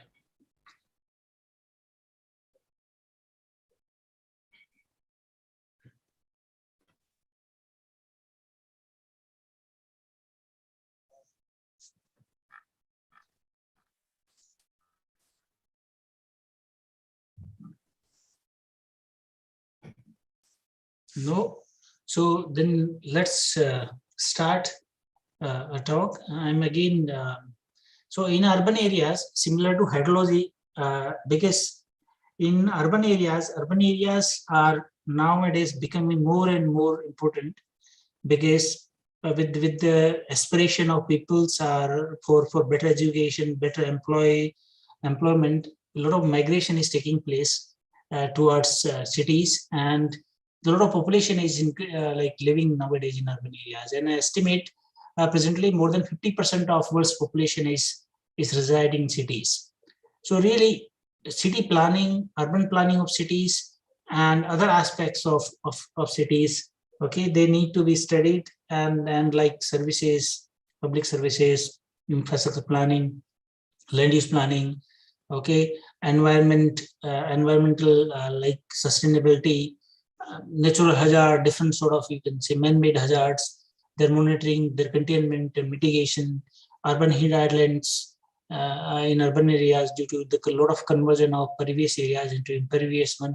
So these are the variety of the issues which are very important, and cities are more important because a lot of population is living there. Population density is very high. So more peoples are visiting, more peoples are under risk for a variety of, you can say, the consequences. That's why we really urban areas, and they are very important to study. One more important thing for urban areas is the conditions are dynamic. In urban areas, conditions are dynamic, like land use, land cover is dynamic. Okay, your meteorological conditions are changing. Daily temperature is increasing due to conversion of soft surface into hard surfaces. There are more chances of natural hazards or man-made hazards in urban areas, more socioeconomic problems like crimes and many more things. So really, they are important because things are dynamic and daily changing. So the temporal dimension is significant in case of urban areas as compared to rural areas.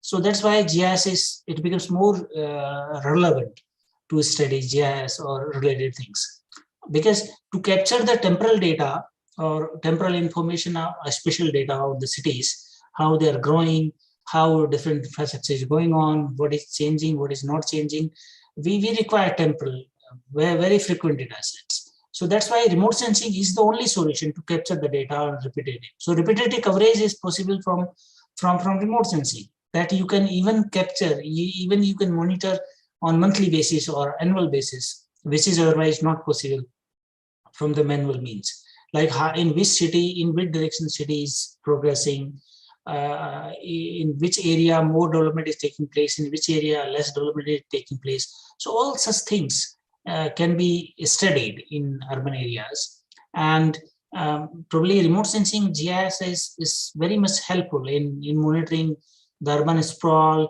in urban growth monitoring, land use and cover changes, their impacts in planning, developing, or even master planning or zonal development planning, planning of urban cities for sustainable natural resources. So these are the areas, upcoming areas where a lot of work is going on, and a lot of scope is there where these special technologies are very much useful.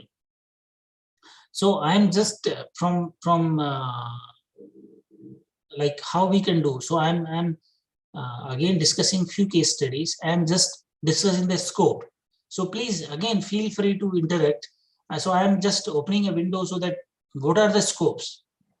And you can even ask the question that how, for solution of this particular problem, how we can use these technologies. So I'll be happy to interact for those aspects as well. So I'm just briefly discussing few case studies about one case study is related to target detection, that how we can capture the built up areas. One of my PhD students did research like from the satellite images, how we can capture the building footprint accurately, automatically, without manual digitation, by simply image processing, how we can extract it. Then I will be discussing a few aspects, one case study of like how you can study the sprawl, that is study from the Pune, and a few other aspects like presently in our institute in collaboration with the Department of Architecture and Planning, Dr. Kumar ji, we are doing some projects on Zonal Development Plan. So I will be presenting a Zonal Development Plan process, how it was done in GIS. Of course, I am not expert of planning, but how that was done in GIS, I will be discussing it in the form of a case study. So I'm sharing presentation. Please let me know if you are getting this.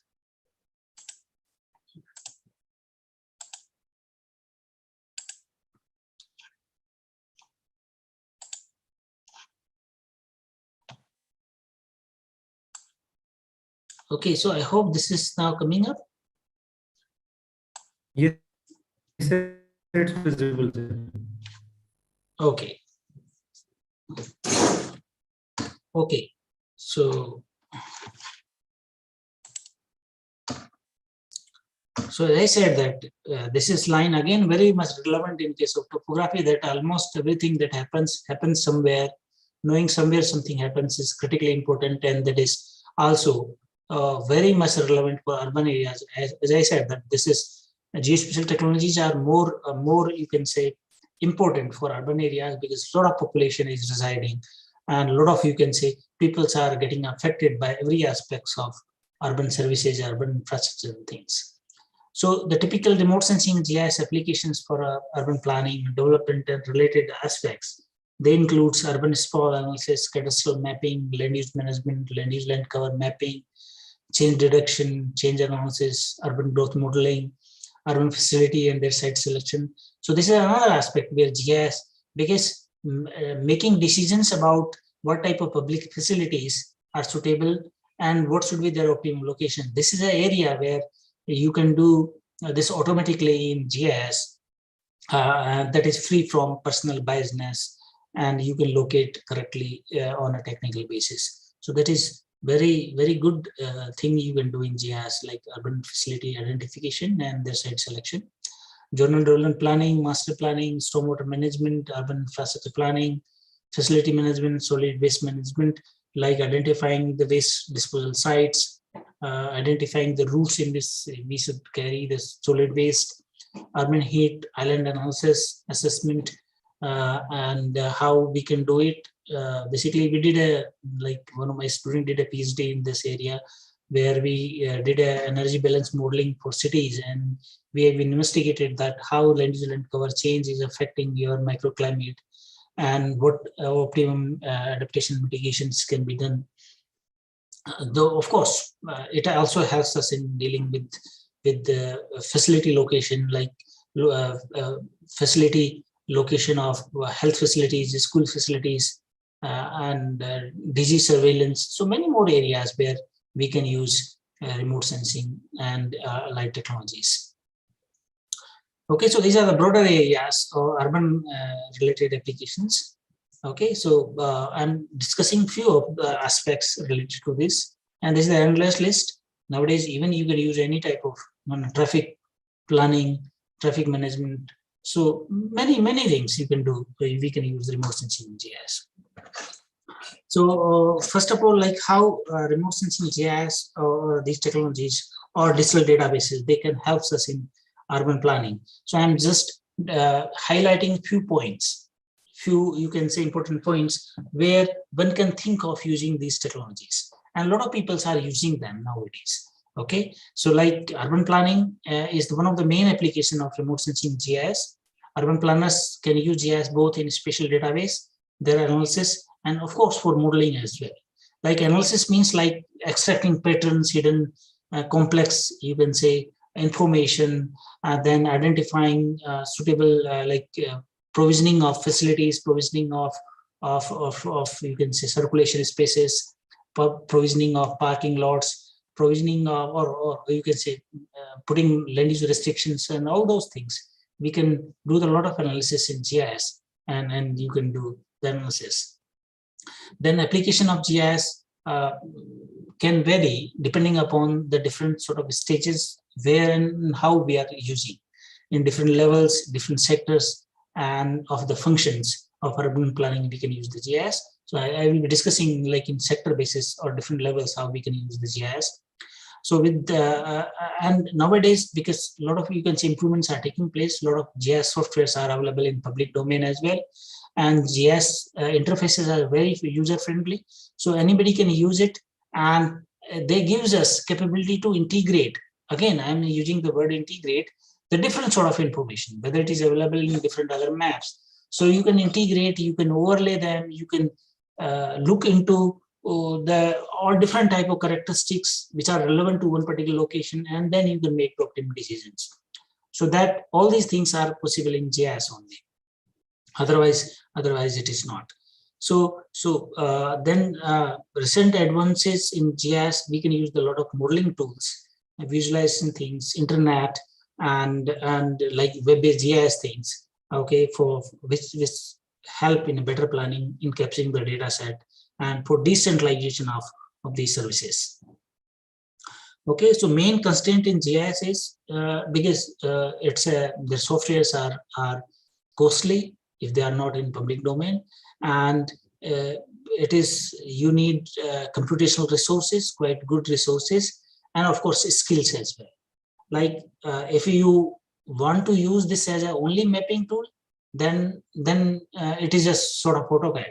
But GIS is not a mapping tool. Basically, GIS have inherent data analytics capabilities. That a lot of data, we can analyze the data sets, we can use the big data analytics, and we can solve the different problems in more intuitive way rather than simply using a mapping tool. And unfortunately, in planning aspects, still people are using, a lot of people are using it only for sort of mapping.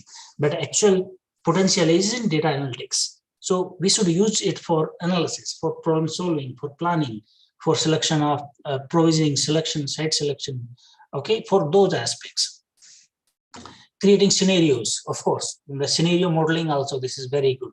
That depending upon the different policies, you can create different land use plans, different sort of, you can say, land use planning scenarios, and then decision makers can deliberate and can, you can say, finalize the optimum plans. So that for scenario modeling also GIS is very good. So benefits, what are the advantages of GIS using in urban planning? They are improved mapping, because GIS gives us capability to convert the same database into variety of presentations. Like same database can be converted into a particular representation, particular presentation that is suitable for a particular application. Like in say road planning or infrastructure planning, you need a different sort of information that should be presentable in a particular way. But of course, in land use planning, some other like socioeconomic things or another things, we require the same information in different way. So that is basically very versatile in GIS. Then increased access to information. Because you see, GIS is very helpful in storing the large volume of spatial data. Like spatial data is having huge volume of data set, like locations, and thousands of different characteristics which are belongs to those locations. There can be captured, the data can be stored in a professional way, so that your data is stored with the safety, and you can retrieve the data at a very fast in a particular way. And you can put that a lot of, you can say, data queries in a different type of way, or different methods you can extract the different information. So GIS helps us in storing the large volume of data. We can manage it, we can manipulate it for different applications. And even nowadays, like in web-based GIS solutions, like we can use on the fly, we can use the GIS tools to create data, to analyze, and to generate the outputs. Improved communication with a unified system of data storage management. Okay, because data is stored in professional database systems, there is no chances of redundancy in the data.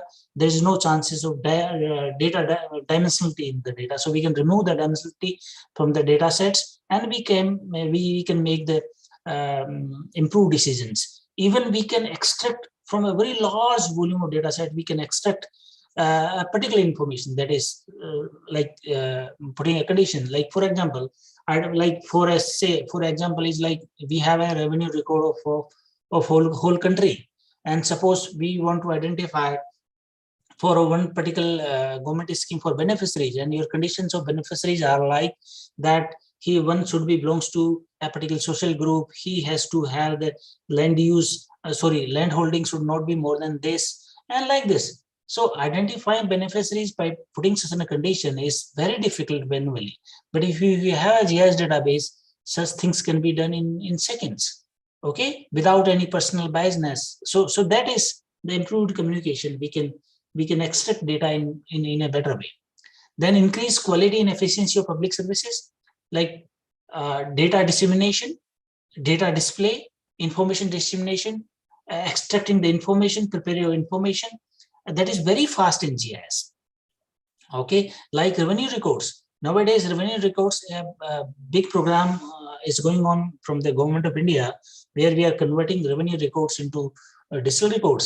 And nowadays, everybody can look just on Book Khata or Apna Khata sort of portals. Okay, in the backbone, there is a GIS that you simply write down your name or Khata number. You can have your revenue records. You can have the maps, plans of villages, their boundaries, their kasras, all things. So in backbone, that GIS is working, that we are mining the data, that whole database is stored on servers, and we are putting queries, and based on that we are displaying the data sets. So that is the potential of GIS, that we are using them for better, you can say, efficiency in the public services.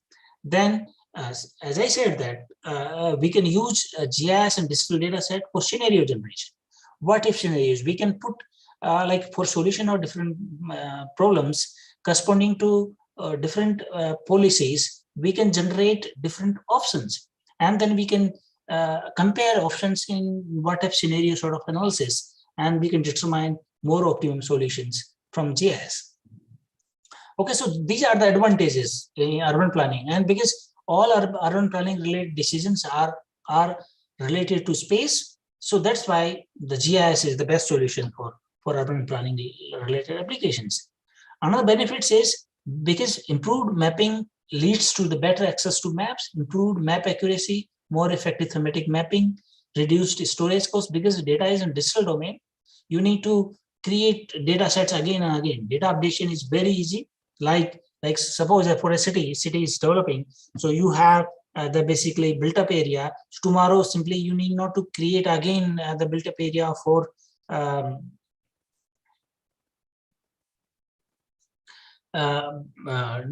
so you can update the things. Whatever new changes are happening, simply you can change those parts, and that remains same. So your efforts of data creation, handling, storage, chances of deterioration, they are very less in case of a GIS-based planning.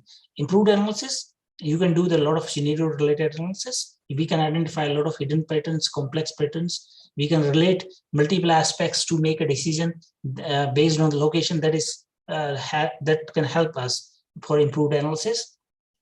Better communication to the public and staff, improved quality services for speedier access to information. So these are typical applications of urban planning.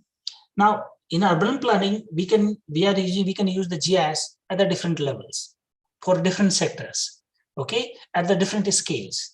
Like you can say the different functions, scale, sectors, stages of urban planning, where we can use the GIS are like different scale. We can do the analysis at a whole. You see, your database same, and we can do the lot of analysis on a whole. You could say city level, ward level, on a zone level. So all those things we can do. Means your planning scale can be anything, and the same database can be used at the different scale. So that is. There's one question: how can number of trips and mode of transportation used in GIS? You see, in GIS, when we have the transportation network on digital domain, okay, like what is the road, what is the traffic on road, where are the intersections, what is the timings of intersections, battis, okay, traffic density, what are the other connections. So all these informations simultaneously can be used, okay, with respect to time to decide about the transportation links. That suppose, for example, like if we want to move, say, from one point to other point, so what is the shortest route? Now, shortest route in terms of distance, shortest route in terms of time of traveling through the different modes, like what the Google is doing. Simply when on a Google, you just put like you want to go from this place to this place. This gives you alternate ideas. Okay, like this is the route and this is another route, or this is another route. So all this thing is in the backbone, GIS is working. Okay, all aspects, like at that point of time, okay, what is the traffic on the different stretches of road, how many number of red battis are there, what is the distance, what is the road width. So many more these informations are basically integrated, and then decisions are made to determine the transportation mode and the alignments. So that can be done in real time in GIS. So that was the question from NR Gauri. Okay, so any other question, please feel free to even ask, or you can just put your question on chat box. We can discuss it. So in urban planning, at the different scales we can do. You see, the same database, as I said, that it is scale independent. Your digital data is scale. There is no scale of digital data. That we can use the same data at the different scales. Like you can do the analysis for a whole city scale, on a ward basis, on region basis. Okay, you can do at any level. Like you can determine the say if you want to determine the literacy rate, what is ward-wide literacy rate, what is road density in a particular ward. So all those things you can do like doing the overlay, digital overlay in GIS, and by putting the locational based, you can say, data mining from the database, we can determine that, okay, what is the number of road lengths in a particular ward. So you can determine the road density. Later on, the same thing can be used to determine the transportation, whether your circulation spaces are adequate or not. So those things easily you can determine on ward basis, on a region basis, on a zone basis, or city basis. Okay, and similarly, you can do with respect to other type of cities. Like same sort of examples we can use in zonal planning or in locating facilities or facility provisions. So that can be done at any scale. Then the most frequently involved sectors where we can use the GIS in urban planning are land use, like land use zoning, like permitting the land uses, identifying whether a particular type of land is feasible or not, correlating the partial information with the surrounding other type of, you can say, infrastructure things like roads, road widths, electricity lines, power lines, many more things you can correlate, and you can decide about the land uses. Transport planning, of course, depending upon the population density, availability of land, connections, missing links, a lot of other things you can use simultaneously to decide about the road and circulation spaces. We can use a lot of GIS in housing, deciding housing, type of housing, land development, and of course, in environmental monitoring and protection, we can use GIS, like sorts of UHI, assessment of urban heat islands, locating the you can say water bodies, or developing the green spaces within the cities to target sort of environmental aspects. So that we can do in GIS. And at each scale, urban planning, there are different stages. Okay, means on each scale, we can use the GIS while doing the urban planning at the different stages, like determination of planning objectives, like helping us in better identifying the objectives while we are planning a city, analysis of existing situation, modeling and projections, like determining what is, like for example, like facility gaps, like identifying facility gaps on a ward basis, public facility gaps in ward basis, zone basis, so that you can determine the existing situation, circulation spaces. Okay, land use, type of land use, densities, whether your land use or like donations or restrictions are peoples are following it or not. So all those things, you can existing situations, you can model the existing situations, even we can predict it for future development of planning options, scenario generation, selection of planning options, plan implementation, monitoring, plan evaluation, monitoring, feedback mechanism. So in all these aspects also, we can use GIS and GIS databases. Okay, so typical functions of GIS for urban planning are like basically from the database, like from the, we need to capture the data using remote sensing and other sources, basically spatial, non-spatial data, that is GIS database creation. And from the GIS, we can do the spatial query and mapping. We can do the lot of processing for urban planning. The spatial analysis and data modeling can be done. Data mining can be done. Data analytics can be used, okay, for planning objectives. And in the different sectors where we nowadays, if you look at the industry standards in our country, we are at the beginning stage, but in developed countries, GIS is very much used. Like if you look at the data for a general administration, okay, where we can use the database management related applications are used. Almost all general administration purposes related to urban planning. Okay, then mapping related solutions, spatial analysis. So look at it, spatial analysis less, spatial modeling is also very less. So general database management system making queries, that is mostly used in case of like plan making, development control, general administration. Okay, so these are the different extent in which we are using these GIS related services. Like the more routine general administration and development control works, like enforcing building bylaws, identifying, monitoring the building bylaws implementation in the cities, that or monitoring land use, you can say things. We can development control works.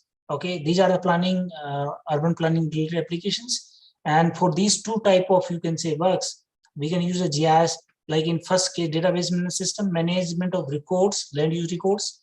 Like if you have GIS database of existing land use of cities, where you have the building footprints, you have roads, you have water supply lines, power lines. So you have digital records. And tomorrow, if while doing planning or monitoring, you need some information, you can very quickly, you can extract from the records.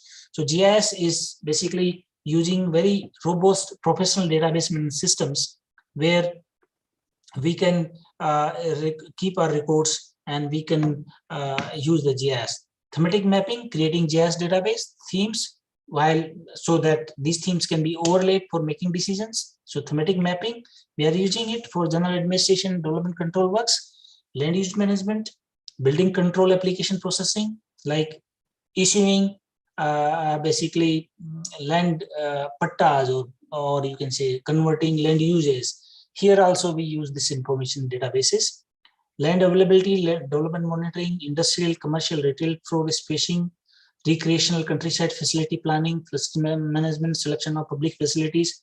So land use, transport, strategic planning. So these are the categories of general administrative works and development control works where we can use the GIS. So basically, planning at different scale requires different data and techniques. Like raster data are more useful. Raster data means cell-based data. So generally, we use both data, vector as well as raster.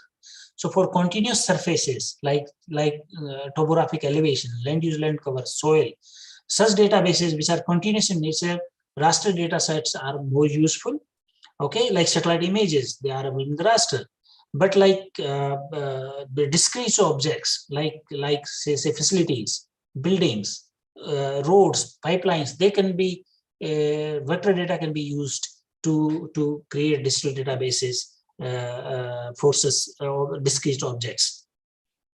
Okay, and in GIS, land use transportation related, we do the lot of land development and environmental sector, and key examples are like site selection, land suitability analysis. This is another area where we can determine the land suitability for the different land uses. So tomorrow one can, while planning, doing a master planning, one can decide the land use of one particular parcel of land.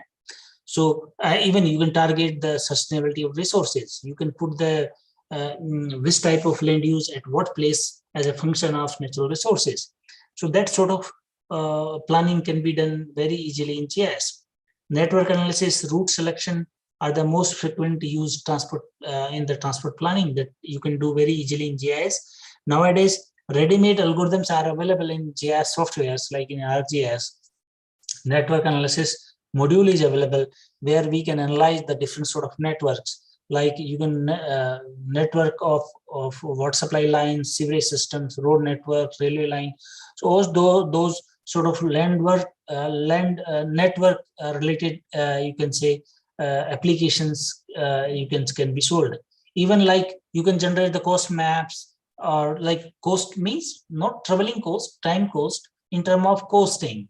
Okay, we can select different sort of alignments of roads, pipelines, and many more. So a lot of analysis are available. One can just have a look on ArcGIS, and there are a lot of tools are available.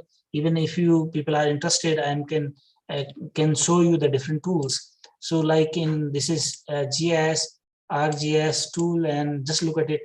These are the different analysis tools, and this network analysis tools are there. So here we can analyze the lot of tools are available where we can analyze the different sort of route planning and related things.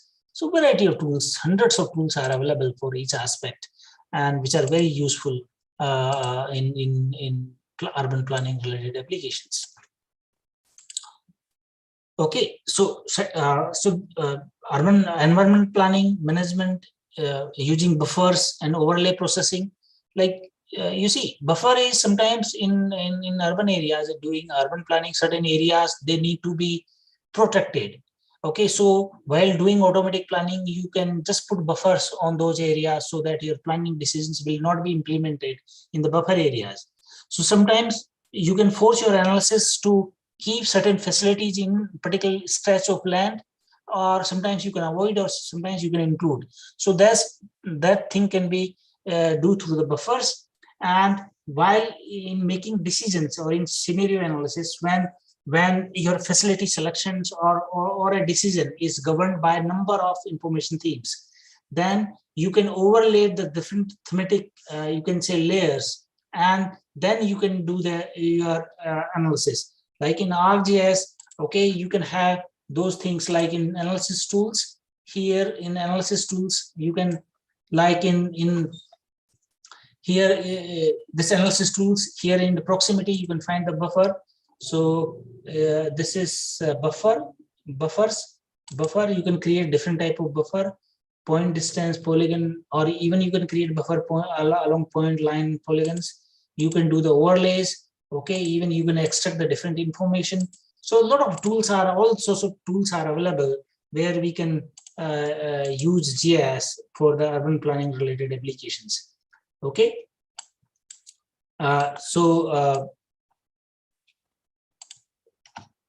okay, so these are typical like how we can use GIS. So in the GIS helps us in integrating the remote sensing capture data, other databases from that is captured from hard copy maps or some other sources. And these are the like GIS is can be used for all sorts of applications like resource inventory, creating database, analysis of existing situation, modeling, projection, development of planning options, selection of planning options, planning, implementation, and their monitoring. All these things can be done in GIS. Of course, remote sensing can help us in data capturing like this resource inventory and monitoring and evaluation of plans.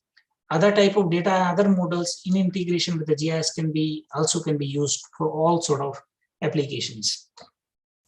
Okay, so like application resource inventory, your GIS Other data capturing technologies like UAVs, means drones, lidar, terrestrial scanners, GPRs, they can be used to capture the different type of services, a different type of objects, subsurface, and on the surface, what are the different objects, what are the locations of different type of facilities, okay, infrastructure facilities. All these things can be captured from remote sensing related technologies, and that same database can be stored in GIS. Even satellite-based positioning solutions nowadays, we can use to capture the data.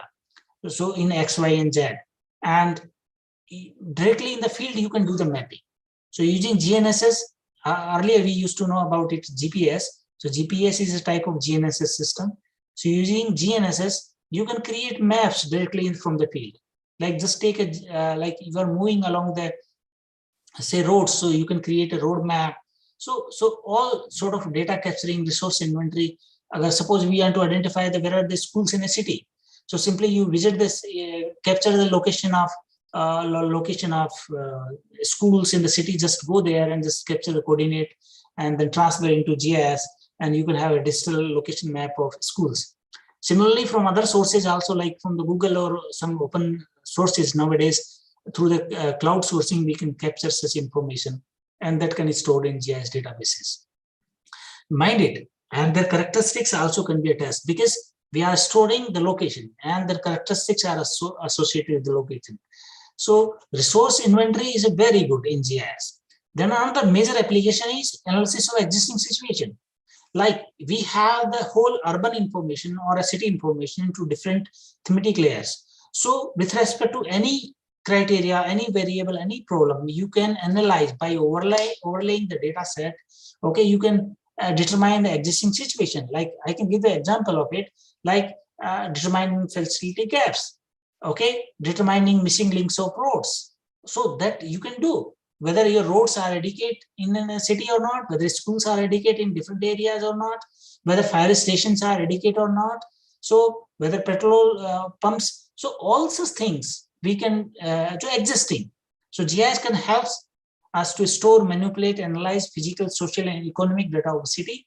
Planners can use these data sets to make special queries and to determine the existing situations, current situations. And through the map overlays, we can determine the overlaps or conflicts between land development and environment, and land development with other type of services. And areas of environmental sensitivity can be determined very easily through the overlay analysis. So that is sort of existing situation we can analyze in GIS. Then GIS and remote sensing both can be done for a lot of modeling and projection studies, like basically determining future growth, like in which direction the urban area will be increasing. Okay, so like urban growth analysis, like urban sprawl, in which direction it is extending, and then same can be modeled to predict it in future. Like we can predict land use, land cover changes, we can predict urban growth, and such predictions helps us in making appropriate provisions for public services in your master plans. And you can allocate, you can locate the, you can say allocate the land for future services. If you have an idea that in which direction your cities will grow, how much it will grow, and what will the extent of urban areas in the future date. So all those things can be very easily done in through the modeling things in GIS. And GIS can be used to model different development scenarios. You can do the for example, you can simulate the urban growth by considering the different scenarios of transportation network. Suppose tomorrow you are putting one more highway, then how it will affect your development. If you are putting a certain industry, so industry will lead to the lot of, you can say, employment generation, a lot of migration. So how it will affect the development. The other type of services, how they will affect and govern their development. So all those things, scenarios you can generate and you can analyze in the GIS through the modeling. Okay, so corresponding to different land use policies, we can develop the land use patterns, land use scenarios. Okay, then also the spatial modeling and spatial distribution make it possible to use the impacts of existing trend of population, economics, and environmental changes. So a lot of these things we can do in GIS because we have the digital database, and database is attached with location, and with respect to location, multiple themes or informations can be integrated, and by just looking across the data sets at a given location, we can determine the adjacent situations, and we can fit a mathematical models to predict them for future. So all these things can be done very easily in GIS. Okay, so in development of planning options, as I said, that we can generate corresponding to different policies, we can generate different land use policies or urban growth scenarios or land use plans. Then out of number of options, which one is the optimum? So corresponding certain criteria, you can compare your planning options, and then you can select one optimum sort of thing. That can be done in GIS only. Very accurately you can do it in GIS, because you need to integrate multiple sort of informations. You look through all the options simultaneously, and then you need to use the power of computer to evaluate the different scenarios. That can be done in GIS only, because all the information data they are stored in database management systems, and we can access the data, we can mine the data, we can use the big data analytics, okay, to analyze the data sets corresponding to location or corresponding to characteristics of the locations.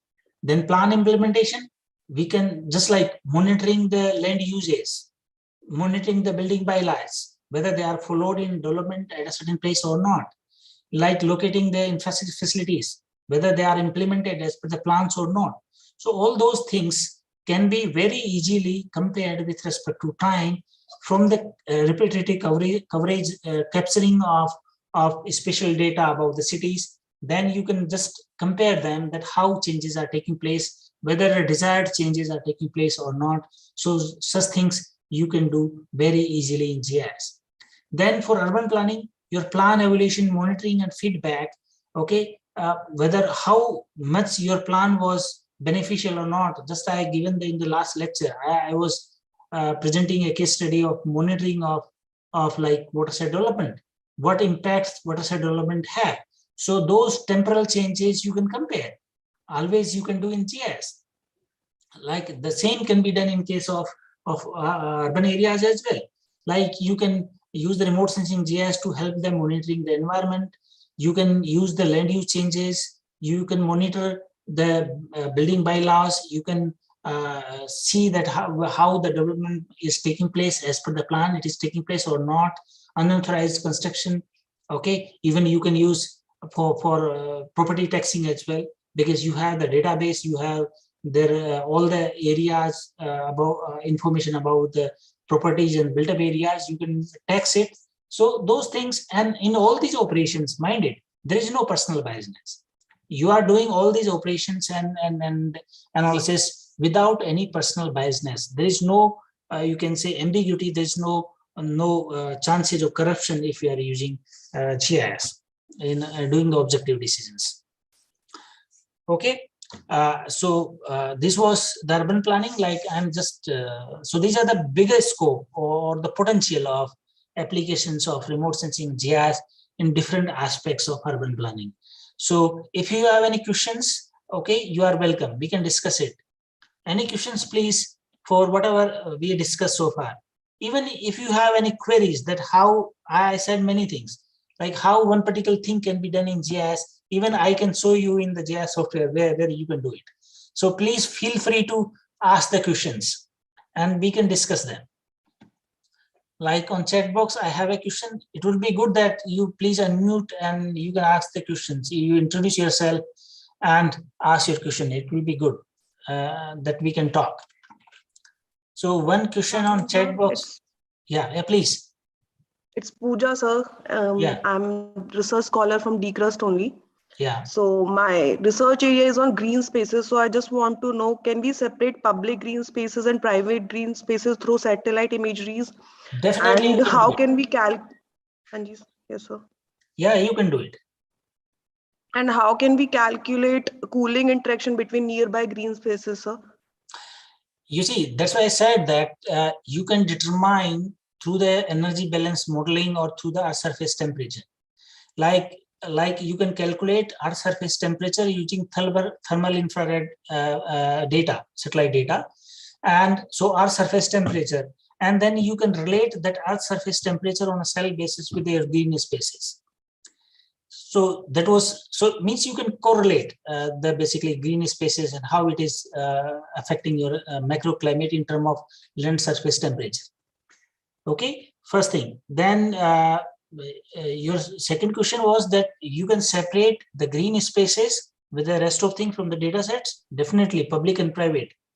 You see, always in the GIS, we are using the different sort of, you can say, decision things. Just like I will be showing you a case study where we have captured the buildings, different sort of building, like what are the institutional building, what are the basically residential buildings. So in the similar way, we can separate by using the appropriate decision, you can say, criteria to separate the green spaces in public domain and in private domain. Okay, like shape of land use parcels. Okay, association means association of those parcels with the nearby areas. Okay, association with the roads, shadows. So these are the texture. Okay, so these are the aspects which we can based on which we can definitely we can separate the private and public spaces from remote sensing images. Thank you, sir. Any other question, please? I request participants, please, if there is any question, you can ask or drop in a chat box. Yeah, I'll be happy because you see, the queries like application queries means I'm saying many things. I just mentioned a lot of things that we can do this and this and this. So if you have any queries, please let me know how actually we can do it, so that I can. There are two new questions. So there are two new questions. Yeah. In chat box, sir, there is a question. Can we implement deep learning in ArcGIS? Yeah, deep learning, nothing but the data mining and basically data analytics. And the whole GIS is nothing but a data analytics only. Always we can integrate deep learning, ANN, any machine learning algorithms with the GIS. And on top of it, always we can use it. How many years of data required as an input for forecasting purpose in UTP? You see, basically forecasting. You see, we in the all type of modeling and forecasting works, we are using some data sets. So what type of algorithm we are using forecasting and what is the minimum data set required for that algorithm, that has to be done. Like in the yesterday, probably Dr. Ankita have discussed urban growth modeling. So like how many number of historical input data sets one can require to predict it for future. So that is the case-to-case basis. But definitely, if you have more data set, your predictions, your modeling things will be more accurate.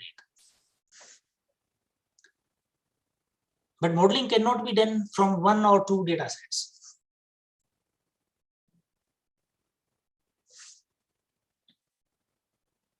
Sir, there is one more question. Is there any tool in ArcGIS which can be used to predict groundwater levels based upon previous year's database? You see, there's a, yes, in ArcGIS, there's a, we can create a groundwater inventory in digital domain, just like we have basically piezometer wells. So piezometer wells, their coordinates will be a point map in ArcGIS or in GIS. Then their fluctuations, water level fluctuations in different time periods, that information can be attached, attribute information with the data sets. Okay, and for future, like if you provide the, like how groundwater level will change, it will change if because of variation in two variables. One is recharge and withdrawal. So if you have the meteorological data, of course, you on a cell basis, you can determine the recharge, how much recharge will take place. Okay, that can be done very easily, very simply, with using the simple methods. Okay, and if you have a withdrawal data, then you can predict the change in groundwater elevations as well. Now, I am just simply giving an example, like if you have the aquifer extent, okay, if you have the aquifer extent, like if I have a groundwater well locations, and if I have their lithologs are giving me the information about the soil formation as a different depths. So from those lithologs, if they are available for the different points in your area, I can generate a boundary of aquifer, okay, using the interpolation of those lithologs. Then it means that information gives me the depth of aquifer at the different locations, okay, depth of aquifer at the different locations. And based on the pumping test that is always done for piezometry wells. So if you have that data, based on that, there's one property of aquifer that is called a specific yield. So if you have a specific yield, then based on change in fluctuation, like how water has changed between 2 time periods, like, okay, if rainfall is more, withdrawal is less, then recharge will take place, so your water will rise. So change in water level between 2 different time periods, if I know that fluctuation, I simply multiply with the specific yield, okay, that gives me the volume of change in your water inside that aquifer. So I can determine the perfectly recharge and withdrawal very accurately on a cell basis in GIS. If somebody is interested, we can discuss it separately in detail, or you can write to mail me. I can share you some paper and case study about it, that how it can be done. But it is very easily, very accurately you can do it. If you have provided, if you have some data about the groundwater. Hello. Yeah, please go ahead. My name is Sachin Vellekar and I'm from Goa University. I'm a postgraduate student from computer science and I have a question to ask. Yeah, please. Yes, sir. Because of the distances the signal have to travel from the satellite signals, yeah, and all the potential obstacles in between. So satellite data provides, very low satellite bandwidth at this point. So most of the time, where there are trees and all the very dense forest regions, where, so don't you think satellite latency can be a significant problem wherein the signal can't reach properly because of the some of the obstacles like canopies of the tree? So how is the satellite able to capture data at the point, means like location data at a point wherein, there is an issue with the signal latency at these particular points? You see, very good question. You see, always basically remote sensing data is not captured in all wavelengths. Mind it, because all these aspects, what you are flagging, all they are investigated in advance, like which are the wavelength regions, wavelength bands in which sufficient amount of electromagnetic radiations they are reaching on the surface. Your atmosphere is also interfering with those radiations, electromagnetic radiations, like your radiations can be scattered, they can be basically absorbed by the gases and aerosols and gases, different type of gases, water molecules. Then remaining, so mind it, we are just like you can say the radiations in UV range. So radiation of ultraviolet range, they are not coming on the ground because all is absorbed by the ozone. So similarly, the different gases and different aerosols, different type of particles, different type of substances, they interact with the atmosphere radiations. And we have information knowledge, and always we try to design our sensors in those ways to capture the data in those wavelengths where your atmosphere is particularly transmissive. It is not, you can say, changing the signatures, or it is not changing the energy. Another factor is that we try to, even if some amount of energy is absorbed, okay, even we try to operate our sensors in those wavelength bands where we have highest energy from the sun in passive mode. And in some cases, when we don't have like sun as a source of energy, we use active remote sensing instruments where we use basically our own source of energy, and in infinite wavelength bands, okay, we basically emit radiations, and then those radiations are allowed to interact on the surface matter, okay, and then after the interaction, the amount of radiation that is going up in the atmosphere, we are capturing those radiations. And primary objective of remote sensing is to capture the biophysical information.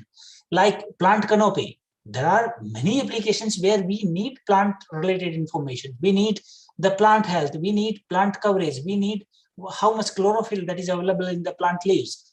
So for those things, we target those wavelength bands which are interacting in a better way with the plants, like near infrared band, near infrared wavelength.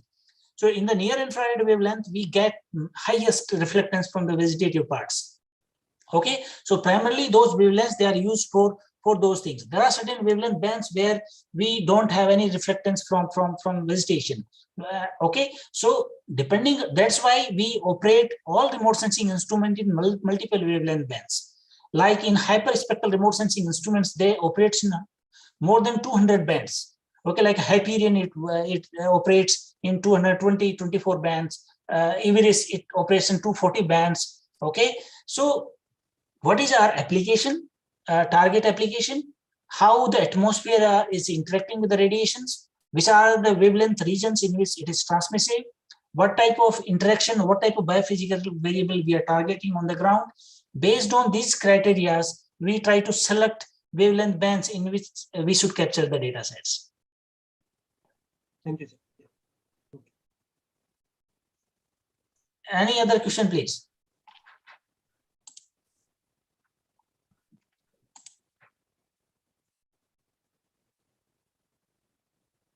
Okay, no questions.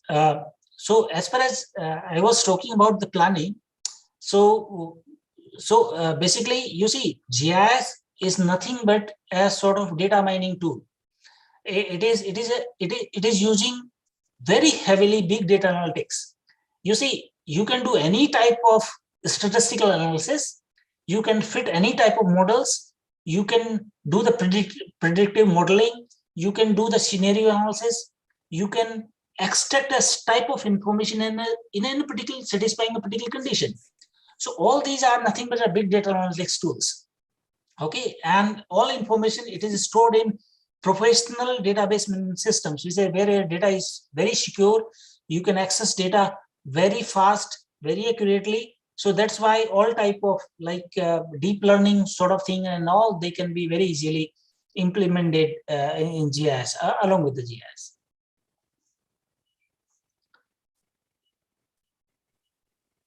Any other question, please?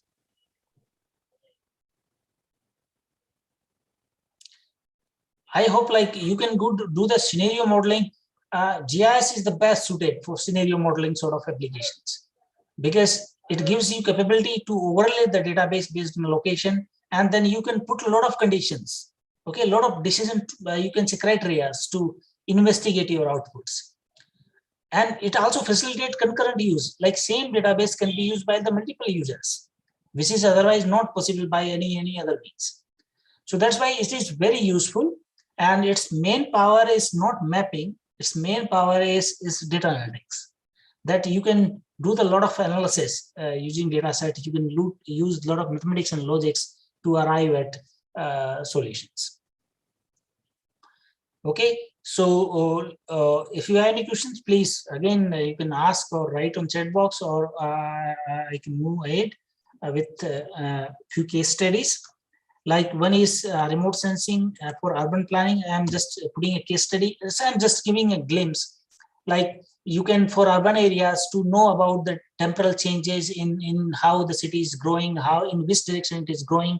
Always simply using remote sensing and image processing, you can determine that how it is moving, in which direction growth is taking place.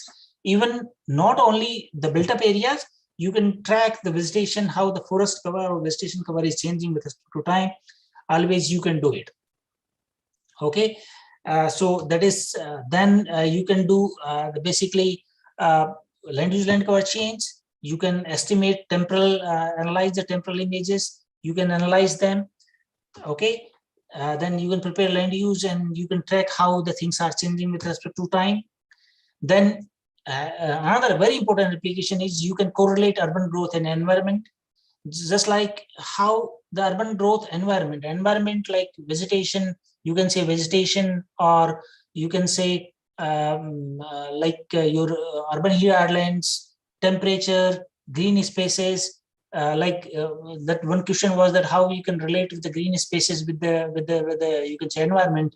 Of course, you land use like UHIs, you can correlate, you can overlay, then you can establish relationship based on the time. So you can extract UHIs from the satellite images. Okay, so this is the flow chart, how you can obtain the UHIs. Okay, we can obtain the LP transpiration green spaces.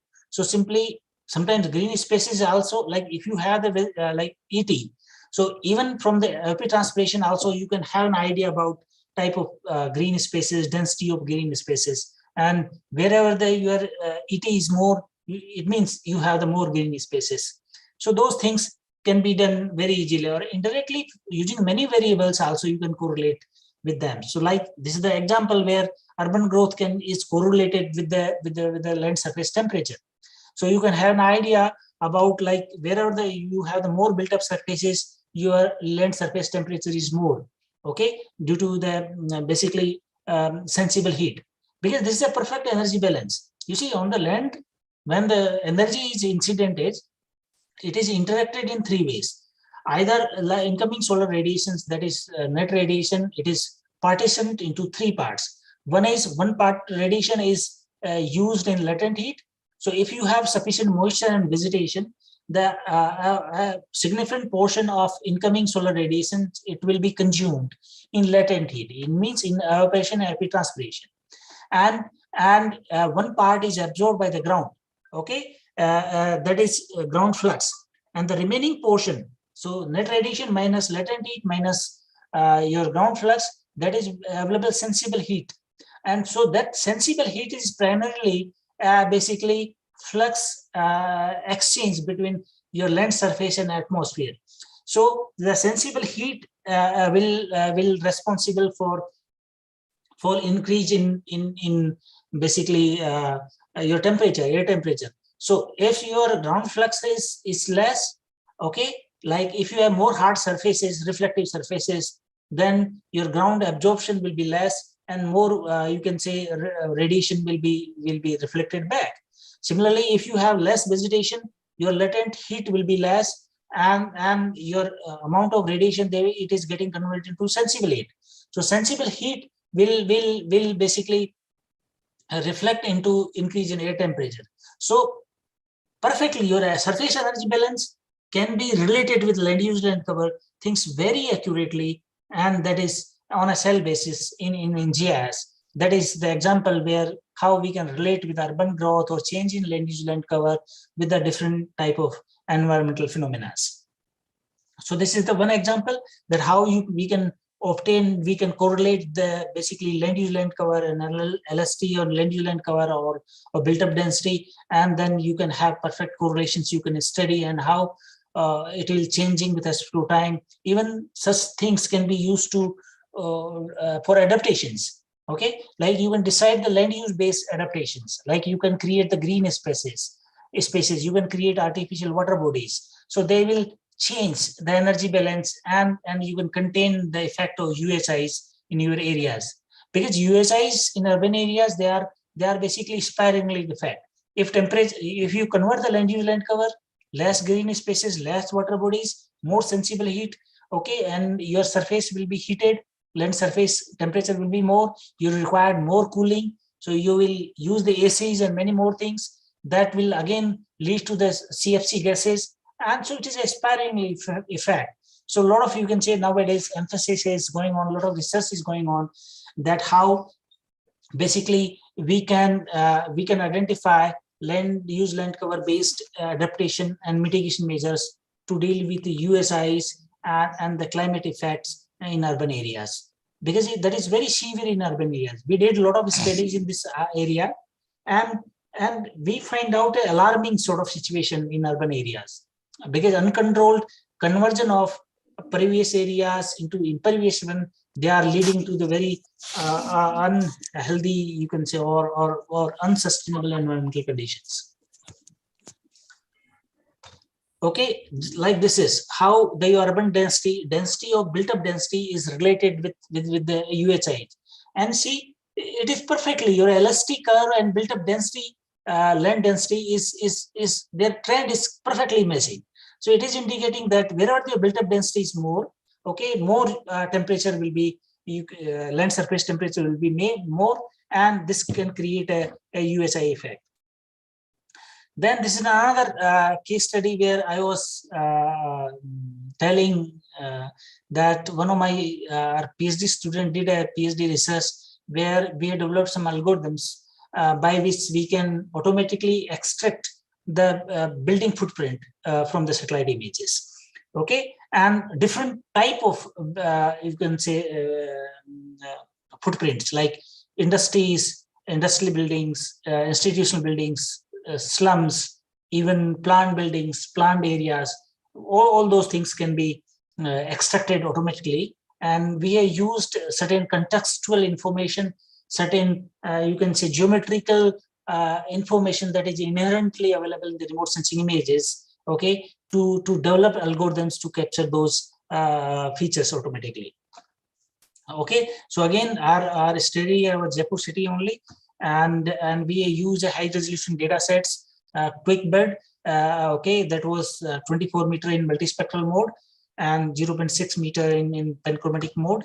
And we had basically tried different sort of, you can say, methods and algorithms to extract the building footprint, different type of building footprints, like building extraction based on the threshold values, like you see, type of reflectance, amount of reflectance that is available on remote sensing images, the brightness values and numbers which are visible on you can say on remote sensing images. So that reflectance is a function of physiochemical characteristics of object and surfaces in our surface. So two surfaces are different by any means, by the chemically, physically, or surface characteristics wise. Okay, your reflectance bound to be different, and those differences can be captured, that can be used with some ancillary information to separate them. So that was the first building extraction based on threshold value that we identified the for different sort of buildings, threshold values and brightness values, and then we captured it.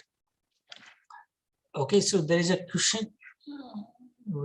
No questions. Okay. The second method is building extraction based on the texture. You see, texture is available inherently. So depending upon the different type of brightness and different sort of chemical characteristics, your color combinations, variation, spatial variations or frequency is different.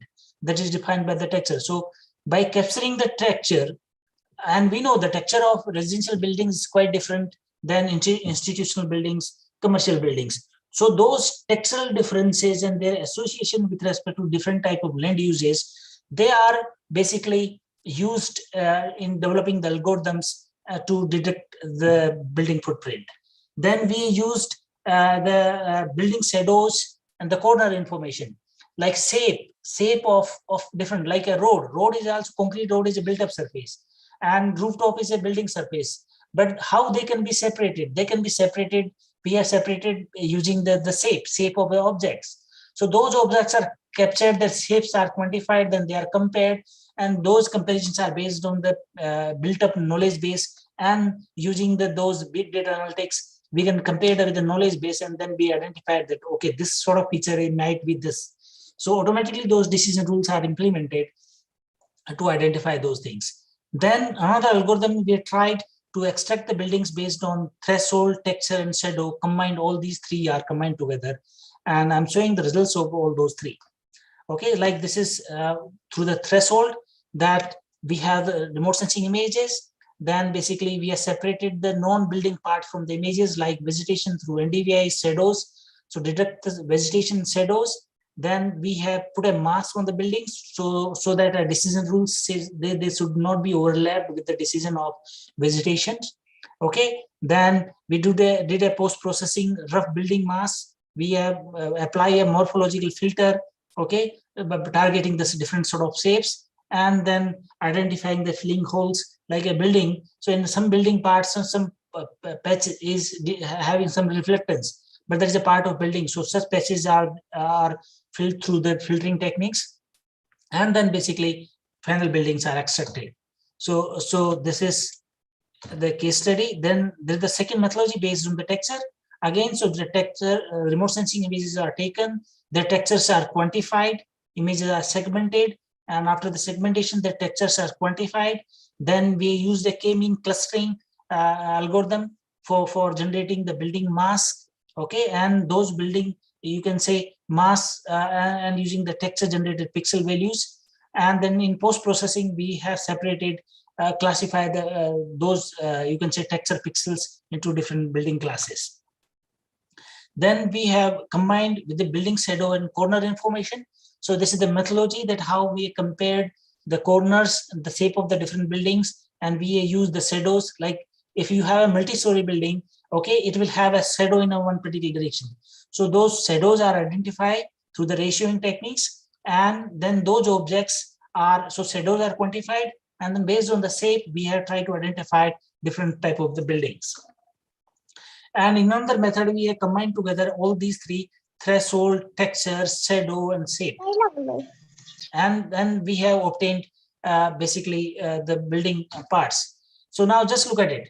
These are the building footprints. Okay, that is obtained from the remote sensing images. Like in the background, there's a remote sensing image, and how this magenta color is a layer that is automatically extracted from the buildings, using only basically different buildings and different methods, like the first ABC part, A1, B1, C1. These are the images and digitized images. Then A2, A3, B3. These are the classified outputs. And then A4. These are the extracted from the threshold values. These are from the automatically from the threshold algorithm.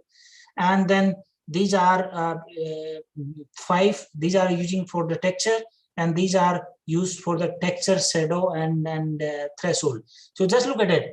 Automatically, the combination method is so accurate that it is completely capturing the data sets. So these are the commercial buildings and educational buildings. So we have selected automatically, and so based on the rule set, okay, we can capture and we can automatically extract. Now, mind it, this is so useful when you are analyzing the whole city. So while your algorithm is ready, you can process and you can now extract the different type of buildings.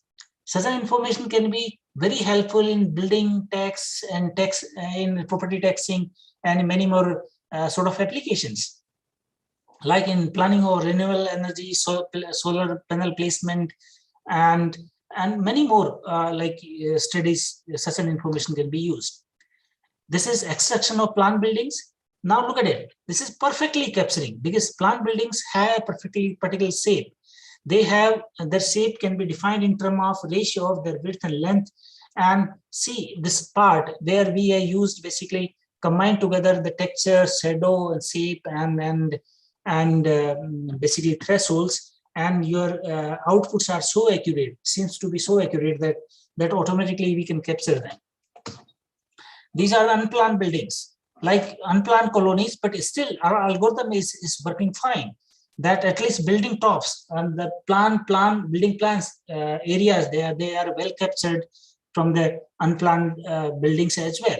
And that algorithm where we combine together, that has performed in a good way as compared to other one. These are the industrial buildings. Okay, we have taken the example of some industrial buildings like shades, petroleum, these things, and satisfactorily algorithm is capturing the industrial buildings as well. So mind it, in the same building, same sort of image, we can implement different sort of logic. So all the logics simultaneously, a rule set for industrial building, a rule set for institutional building, for residential building, plan, unplanned, those sort of classification can be done through using a programming on the top of the image processing software, and we can extract the different type of land use classes, different sort of buildings simultaneously. And these are the slums. Mind it, through the slums, because there is no separate pattern or you can say pattern of road or shape is valid, but still with a good accuracy, we are able to capture the slums as well. This is actual slums nearby MNIT in the Jhalana area. So their images and their their top part, footprint, except you can say they're captured. Of course, in the slums, we are not able to capture the individual buildings because they are so connected, so that it is difficult. But patches of buildings, they are able to capture automatically from the satellite images. Now mind it that in this output, nothing is coming out. No road is coming, nor vegetation, other type of built up surfaces like parking lots, they are not coming up. Only building footprint is coming up.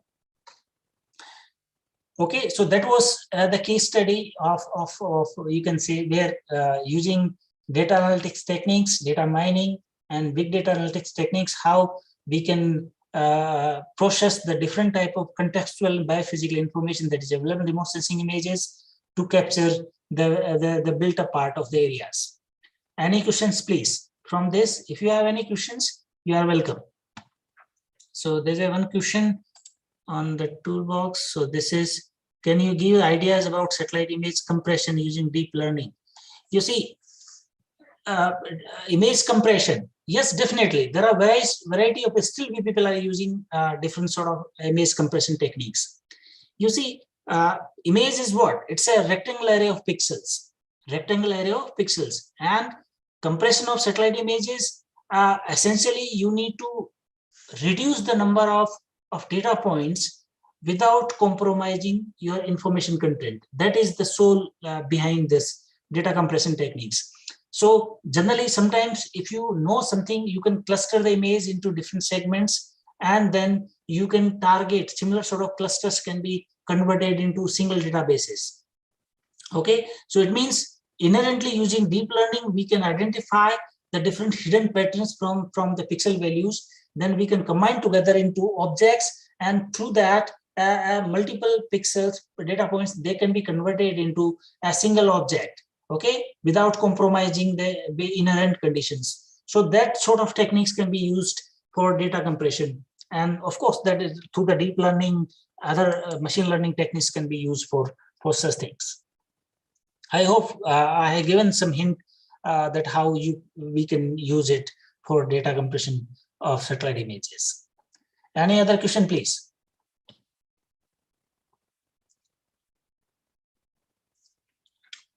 Okay, there's another question.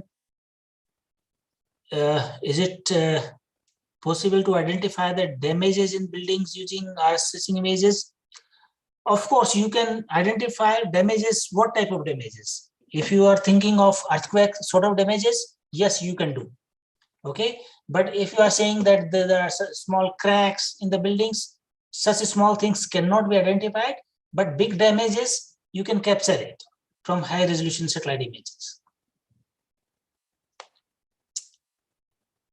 Like damages due to natural disasters, floods or earthquake or sort of things, you can always, you can map them. You can, I can, for your information, I can let you know that presently we are doing one big project for Ministry of Home Affairs, Government of India, and we are doing, basically we are developing a disaster risk index for 60 Indian cities.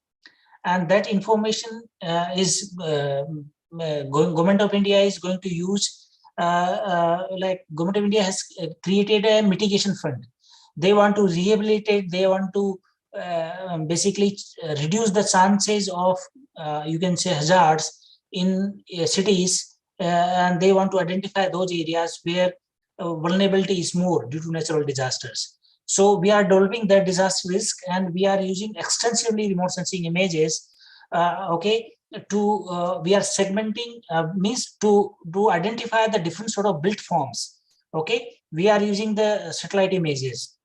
We are clustering. We are dividing the city into different clusters based on proxy variables or built forms into clusters of similar sort of building topologies. And then those areas topologies, we are determining the risk for different type of earthquakes and different other disasters. And then ultimately we'll developing an index that gives us an idea about relative risk of disasters on a cell basis, so that we can prioritize the different parts of cities for mitigation and adaptation works.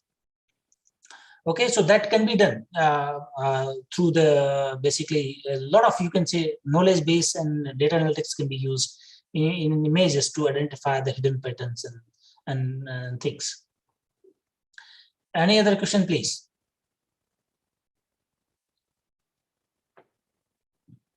So there was a question in the chat box that before compression, classification is necessary or not? No, not necessary. Not necessary.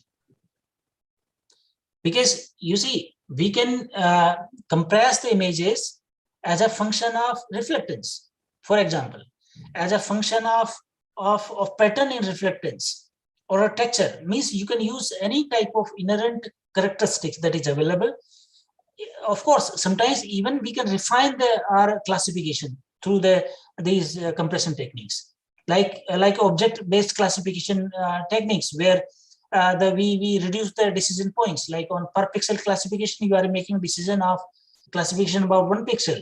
But if you segment the whole image in homogeneous clusters of brightness values, okay, and then you can apply your classification decisions on those reduced number of data points. So that is example where we can refine the even classification also. Sir, but at the time of compression, don't we lose certain type of informations? Let's say digital number, the clubbing of different clusters, these pixels, don't we lose that information? Yeah. If our clusters are not homogeneous, then we lose it. Just like, for example, if you are targeting the clusters of built-up part and vegetation part, you want to separate them. So by clubbing the different sort of buildings in a one group is okay. That is not losing any information. Like clubbing the different type of vegetation areas in a one group, that is not affecting our application. So even nowadays, using very like hyperspectral data sets, even we can do the clustering for a very subclass level also, like vegetations. In vegetation, we can do the clustering for different crops, different type of forest, different type of even vegetations. Okay, so what is our target and what is type of data in our hand, we can sometimes preserve it. Thank you, sir. Thank you. Okay, so there is another question. Okay, no, it was thank you from the participant. Okay, it's fine. It's fine. So I think we are approaching towards our time. So I'm. This is another case study of a sprawl. So yesterday Ankita might have covered some portion of it. So I'm not, because time is less. I'm showing you the zonal development plan that we are preparing for one city's certain outputs and how we did in GIS. If somebody is interested, please feel free to discuss it some other time as well. So I'm just skipping this.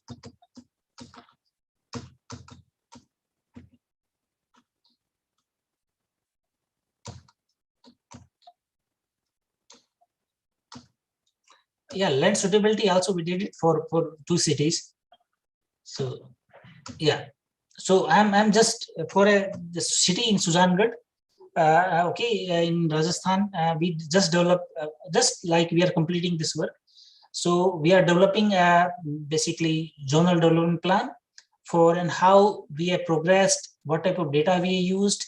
Okay, so I'm just going through it. If in detail, we have short time. So if somebody is interested, we can discuss it in questions. So these are the different stages of zonal development planning. Like the first stage is capturing the existing situation, what is there presently. So that is the first part, preparation of detailed base map. So the base map that includes details about everything. Okay, where are the circulation spaces, where are the roads, where is the railway lines, where are the other type of services. Okay, where are other different type of administrative boundaries. Okay, different water bodies. So all that is base map. Okay, so we have we use the basically data. Of course, we use the different type of data, satellite images, drone images, and the cadastral revenue records. We use other type of maps which are available. We have basically georeference them and convert it into GIS databases. And then finally, integration of a lot of information from the different sources, we have prepared the base map. Then the second stage is basically preparation of detailed property level zonal based map within the municipal limits of town. Like what are the individual partials, the partial boundaries. So the partial boundaries, they are basically captured from ultra high resolution drone images. They are having the resolution of 10 centimeter. So from those 10 centimeter drone images, we capture the partial level details, that is means property level details. Then we have created a digital database, different layers like layers of routes, railway lines, property lines, khasra maps, digital khasra maps, then electrical lines, all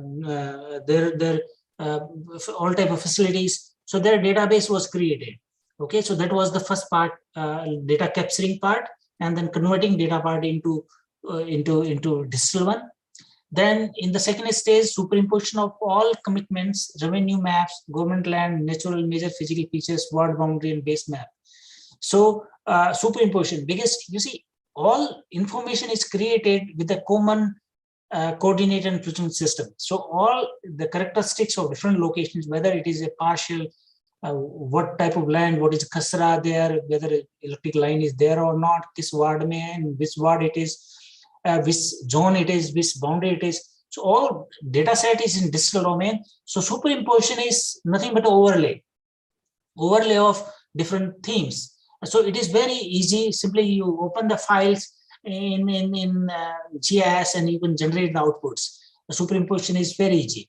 This commitments is nothing but already commitments made by the municipalities, like they have given some land use rights to the users. So their maps were there, they are georeferenced, they are scanned, they're georeferenced, and they were transferred into digital domain, so that we know that which portion of partials and lands they are committed already for which type of land uses. So those need to be honored in their while planning the development plans. Okay, so that was done, and simply government lands, we are captured the government lands from the revenue records, and all those things, because data is digital in the digital domain, we have superimposed all those things. That was second stage.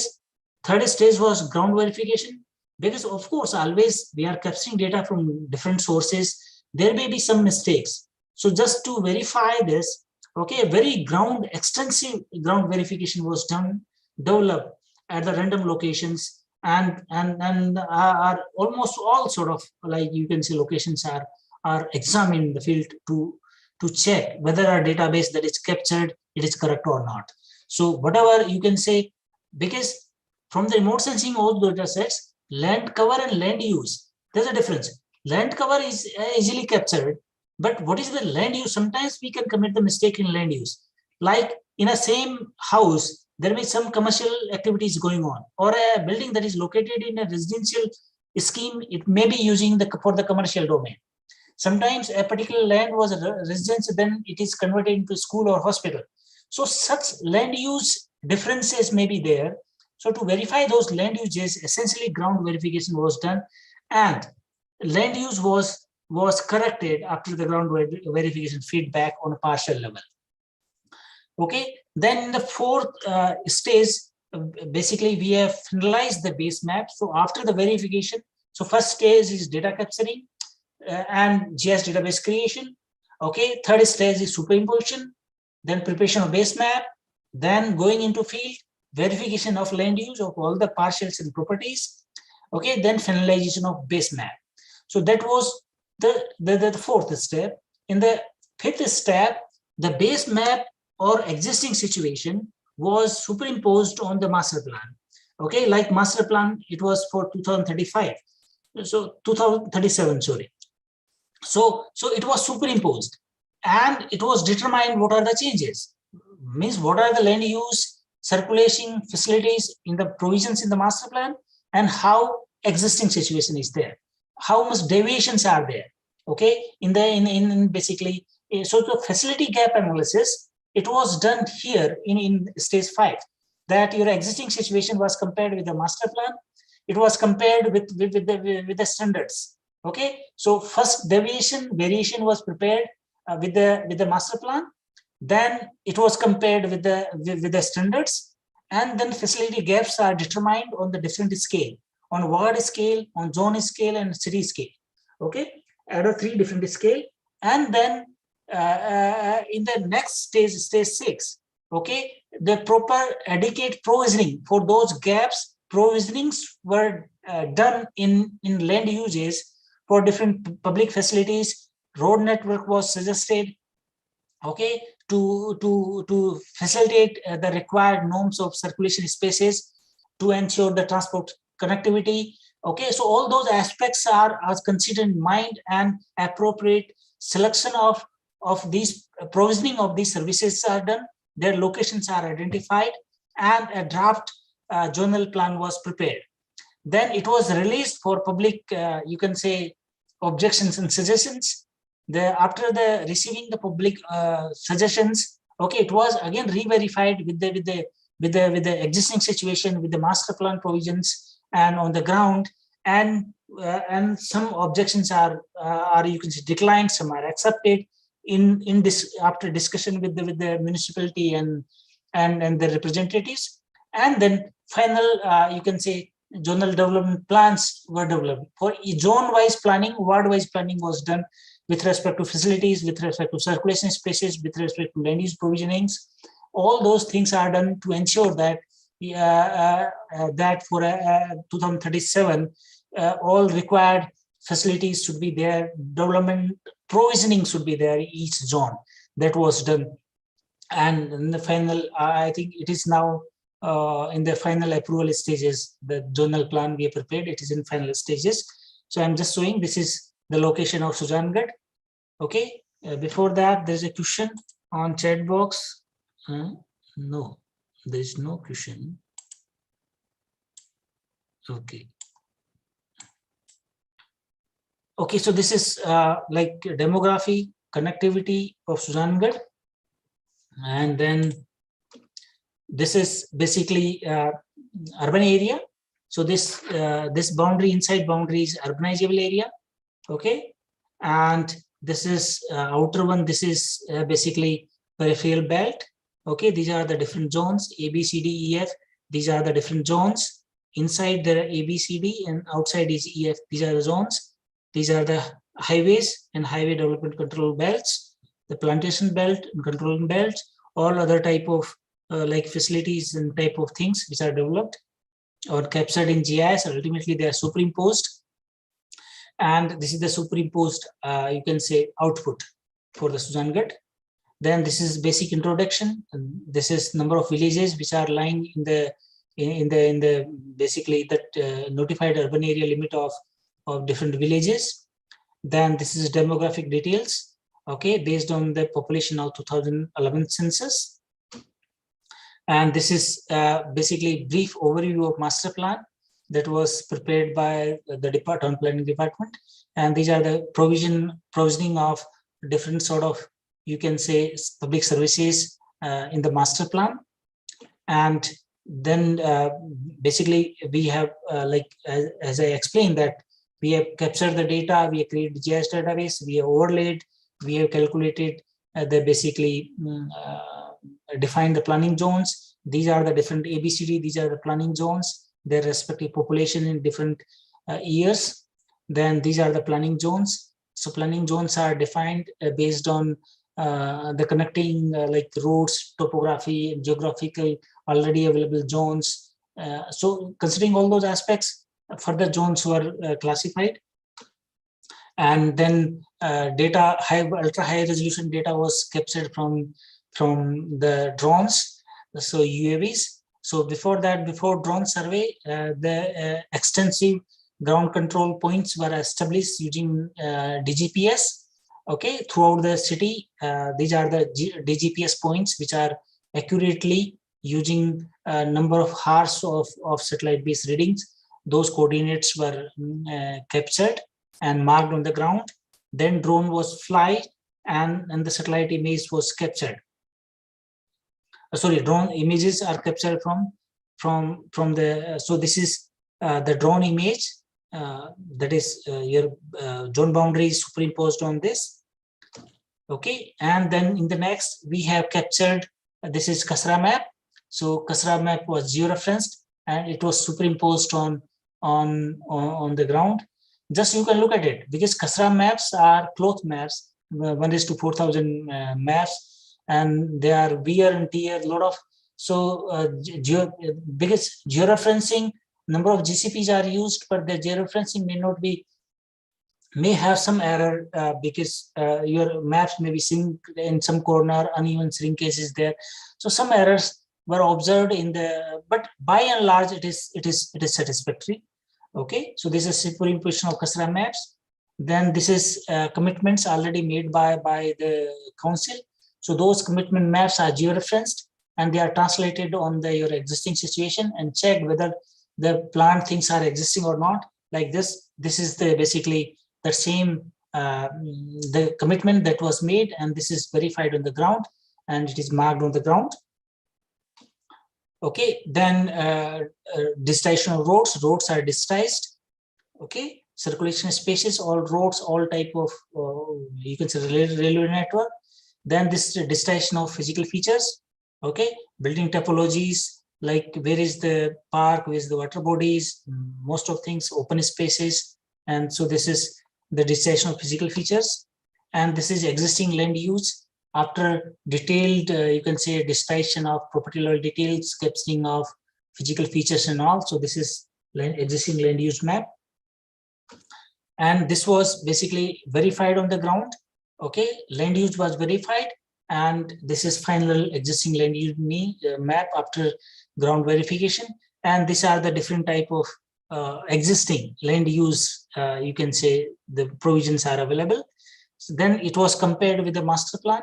Okay, and the gaps were identified in facilities in all these heads, like industrial, mixed, commercial, residential, and then after the finding out the gap with the master plan and the okay, and as per the standards what is required, then basically as per the government norms, what are the rules and regulations which are notified the government of Rajasthan, those rules are based on those rules, those facility gaps were, you can say, filled with the appropriate provisioning of services in proposed master plan.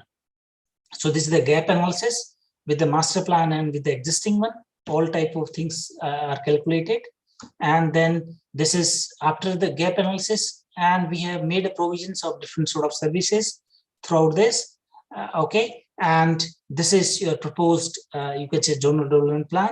This was released, and these are the provisioning of the proportion of different type of land use plans, a different type of, you can say, zoning provisions, zone wise provisions. So this is, you can say, after the planning, but after the approval, this is a physical infrastructure, like where are the power lines, where are the road, where is the railway lines. So their proposed roads, all they are there, ensuring the circulation space and all. This is social infrastructure, different type of parks, schools, hospitals, cultural spaces. Those are there was a restriction that has to be all the public services, they need to be planned on public government land. So there are some restrictions. So in some you can say wards in zones, there are some limitations due to non-availability of government land. This is traffic and transportation network. Okay, missing links and proposed links are there in this. Different type of, like these are the master plan, zonal plan development proposed roads. Some are master plan proposed roads, and some are we have proposed. So that was the master plan, zonal development plan, that case study we have prepared for this. So this is all from my side, and I hope almost time is over. So still, if you have any questions, I will be happy to answer. Any questions, please?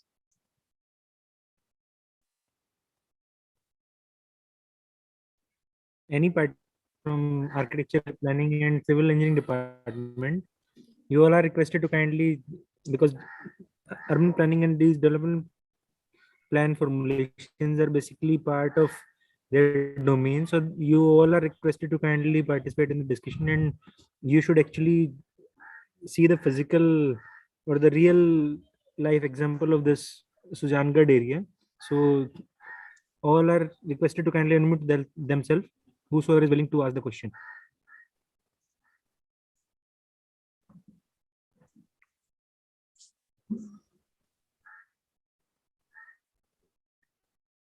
Sir, the question is from my side only. Like the starting phase when we start doing this georeferencing of things in GIS, because there are large number of these custom maps and these like bringing them to a single platform. It might have been very difficult process. Yes, Because yes, it is. these, let's say, digitized maps are not available. So this might have been very exhaustive process, and providing and let's say verifying validation of all these things by making, let's say, these what they call locating the ground points. This might have been very expensive. And how many number of people were actually used in this process? May I please know? You see, yes. In the GIS projects, database creation is consuming 75% of your project time. Plus 75% of time is consumed, but once database is ready, then data analysis is very fast and very easy and very accurate. So in this particular process in georeferencing, so it is a very important question that while integrating data from diverse sources, okay, positional accuracy is need to be maintained. Okay, so your georeferencing should be correct at a desired scale. It should be correct. So generally, what we can do is to achieve a certain targeted accuracy, there are standard procedures we have to follow it. That how many number of GCPs you have to adopt. While adopting GCPs, what should be the accuracy? What should be the, like, if you are using a GNSS receivers to capture the GCPs, so for how much time, okay, you are taking reading of satellite so that your positional accuracy should be correct. So all such specifications are formulated in advance. That while capturing this thing, you have to capture these number of GCPs. What is their location as well? Okay, that has to be also determined that, okay, this is the location that we need it. Like your GCPs, they should be well distributed. Okay, what type of mathematical model we are using to fit for georeferencing, that is again the critical decision that we have to make. Okay, so all these aspects are taken care to limit their accuracy within the 1 pixel, like what is the resolution requirement, okay, that was restricted. And of course, a lot of, like in digitization process, like first part, around 6 or 7 like peoples were working, and they had taken around 10 days of time to digitize the first lot of properties. Okay, and other type of infrastructure. So a lot of time is required for database creation, and costly as well, because like drone images, capturing drone images, drone survey, it is costly affair. Like now a lot of agencies are available, they do drone survey. They charge around from 11,000 rupees per square kilometer to 20,000 rupees per square kilometer, depending upon what you need, at what accuracy, what resolution, what type of outputs you are requiring. And sir, was it like the single, let's say, the normal camera was installed on this drone? No. You have captured other data also, like the thermal and all these things could have been also captured. So have you captured only RGB component or the other? No, basically it captures the stereo images. Okay, so Z dimension is also generated. That part is also generated. So basically, through the drones, we capture spot heights. We capture the point cloud. From the drones, it is basically, in addition to RGB, it captures the point cloud. X, Y, and Z. Excuse me, all the participants are kindly. அது colour மாத்தலாமா colour top colour மட்டும் மாத்து. Sir, there is some participant I need to remove. Black ஆமா எங்களுக்கு. Okay, so basically point cloud is captured. So in addition to you can say the RGB, the point cloud is captured, that is X, Y, and Z. Okay, so the point cloud and the RGB both are merged together to generate a 3-dimensional digital image. So it doesn't have the thermal, but it is using not a normal camera, a camera, stereo camera that is able to capture the photogrammetric point cloud.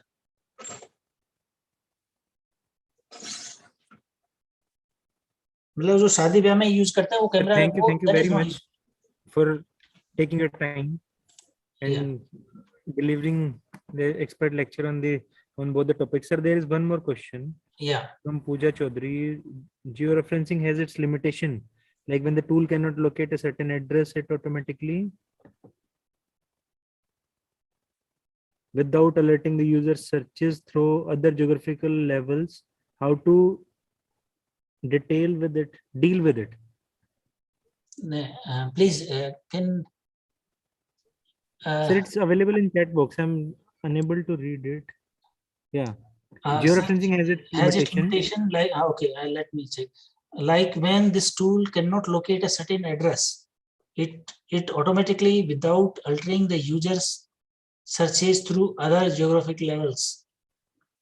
How to deal with its limitation when this tool cannot locate a certain. You see, in georeferencing, automatically it doesn't do anything. User has to supply the GCPs. Okay, ground control points, they need to be defined by user. The software automatically doesn't locate the GCPs or locate any position. So we have to capture the GCPs.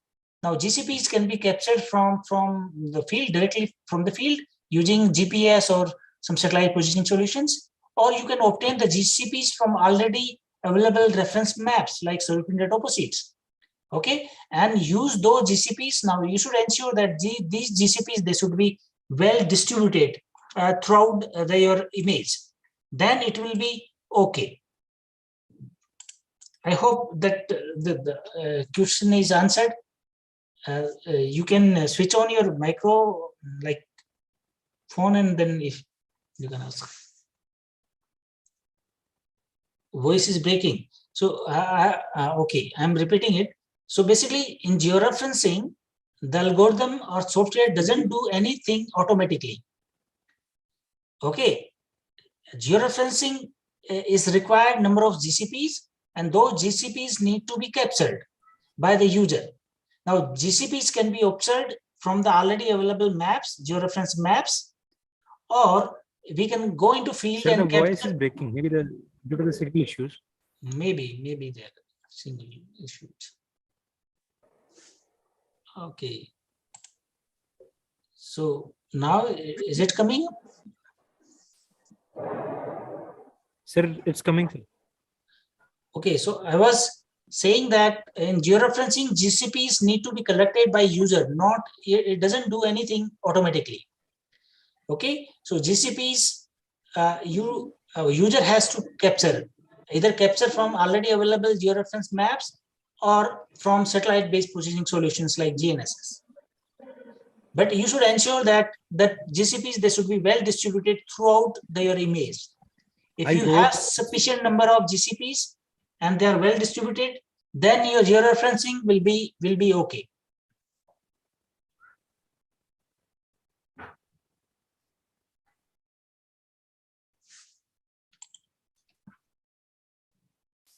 Sir, there are some signal issues, I feel.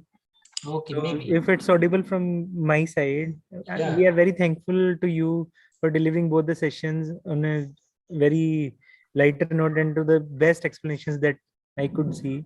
So thank you very much, sir. Thank you very much again for finding the time for delivering the sessions. Thank you, Kumar sir. Thank you for inviting. Thank you, sir. And then always such programs will always useful if we are doing it face to face, so that. Sir, next time we'll be having it face to face only. Bringing it in the online system, it's very difficult to see the participants. There are participants like in my previous report also, I have sent it very clearly that these online discussions doesn't happen, and as in when I'll be meeting the member secretary AICT, I'll talk to him also regarding this issue, because it's quite difficult to invite participants and see what participants are doing. Either all the participants should be asked to like keep their video mode on, That's the only procedure that we could take care in the online mode. Otherwise, this is going in vain, because the speakers to the best level of their knowledge are explaining, and the participants are not even uttering a single word. So it's quite difficult to have such kind of participation. Yeah. So I'll again discuss with the member secretary and the vice chairman sir also. No, it's as and okay, when because this is the situation and we need to deal it. So whatever best we can do, we are doing. All we people are doing. Yes. Even participants are Yes, also sir. doing. So thank you very much for inviting, Yes, and sir. thank you to all the participants for patient listening. Thank you very much. Thank you, sir. Thank you very much, sir. Thank you very much. Thanks a lot, sir.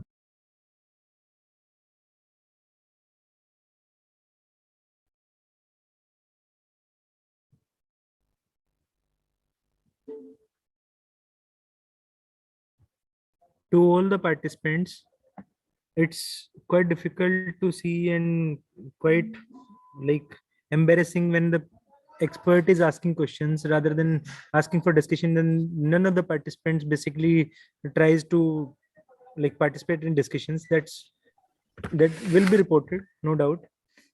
And there are people who are not even aware of whether their mic is on or off. It's also again, I again request you all to kindly take care of your videos and mics. So unmute yourself only when it is required to ask questions or fall in discussion with the expert, rather than unnecessarily putting your mics on. So I request you all again to join back at 2:30.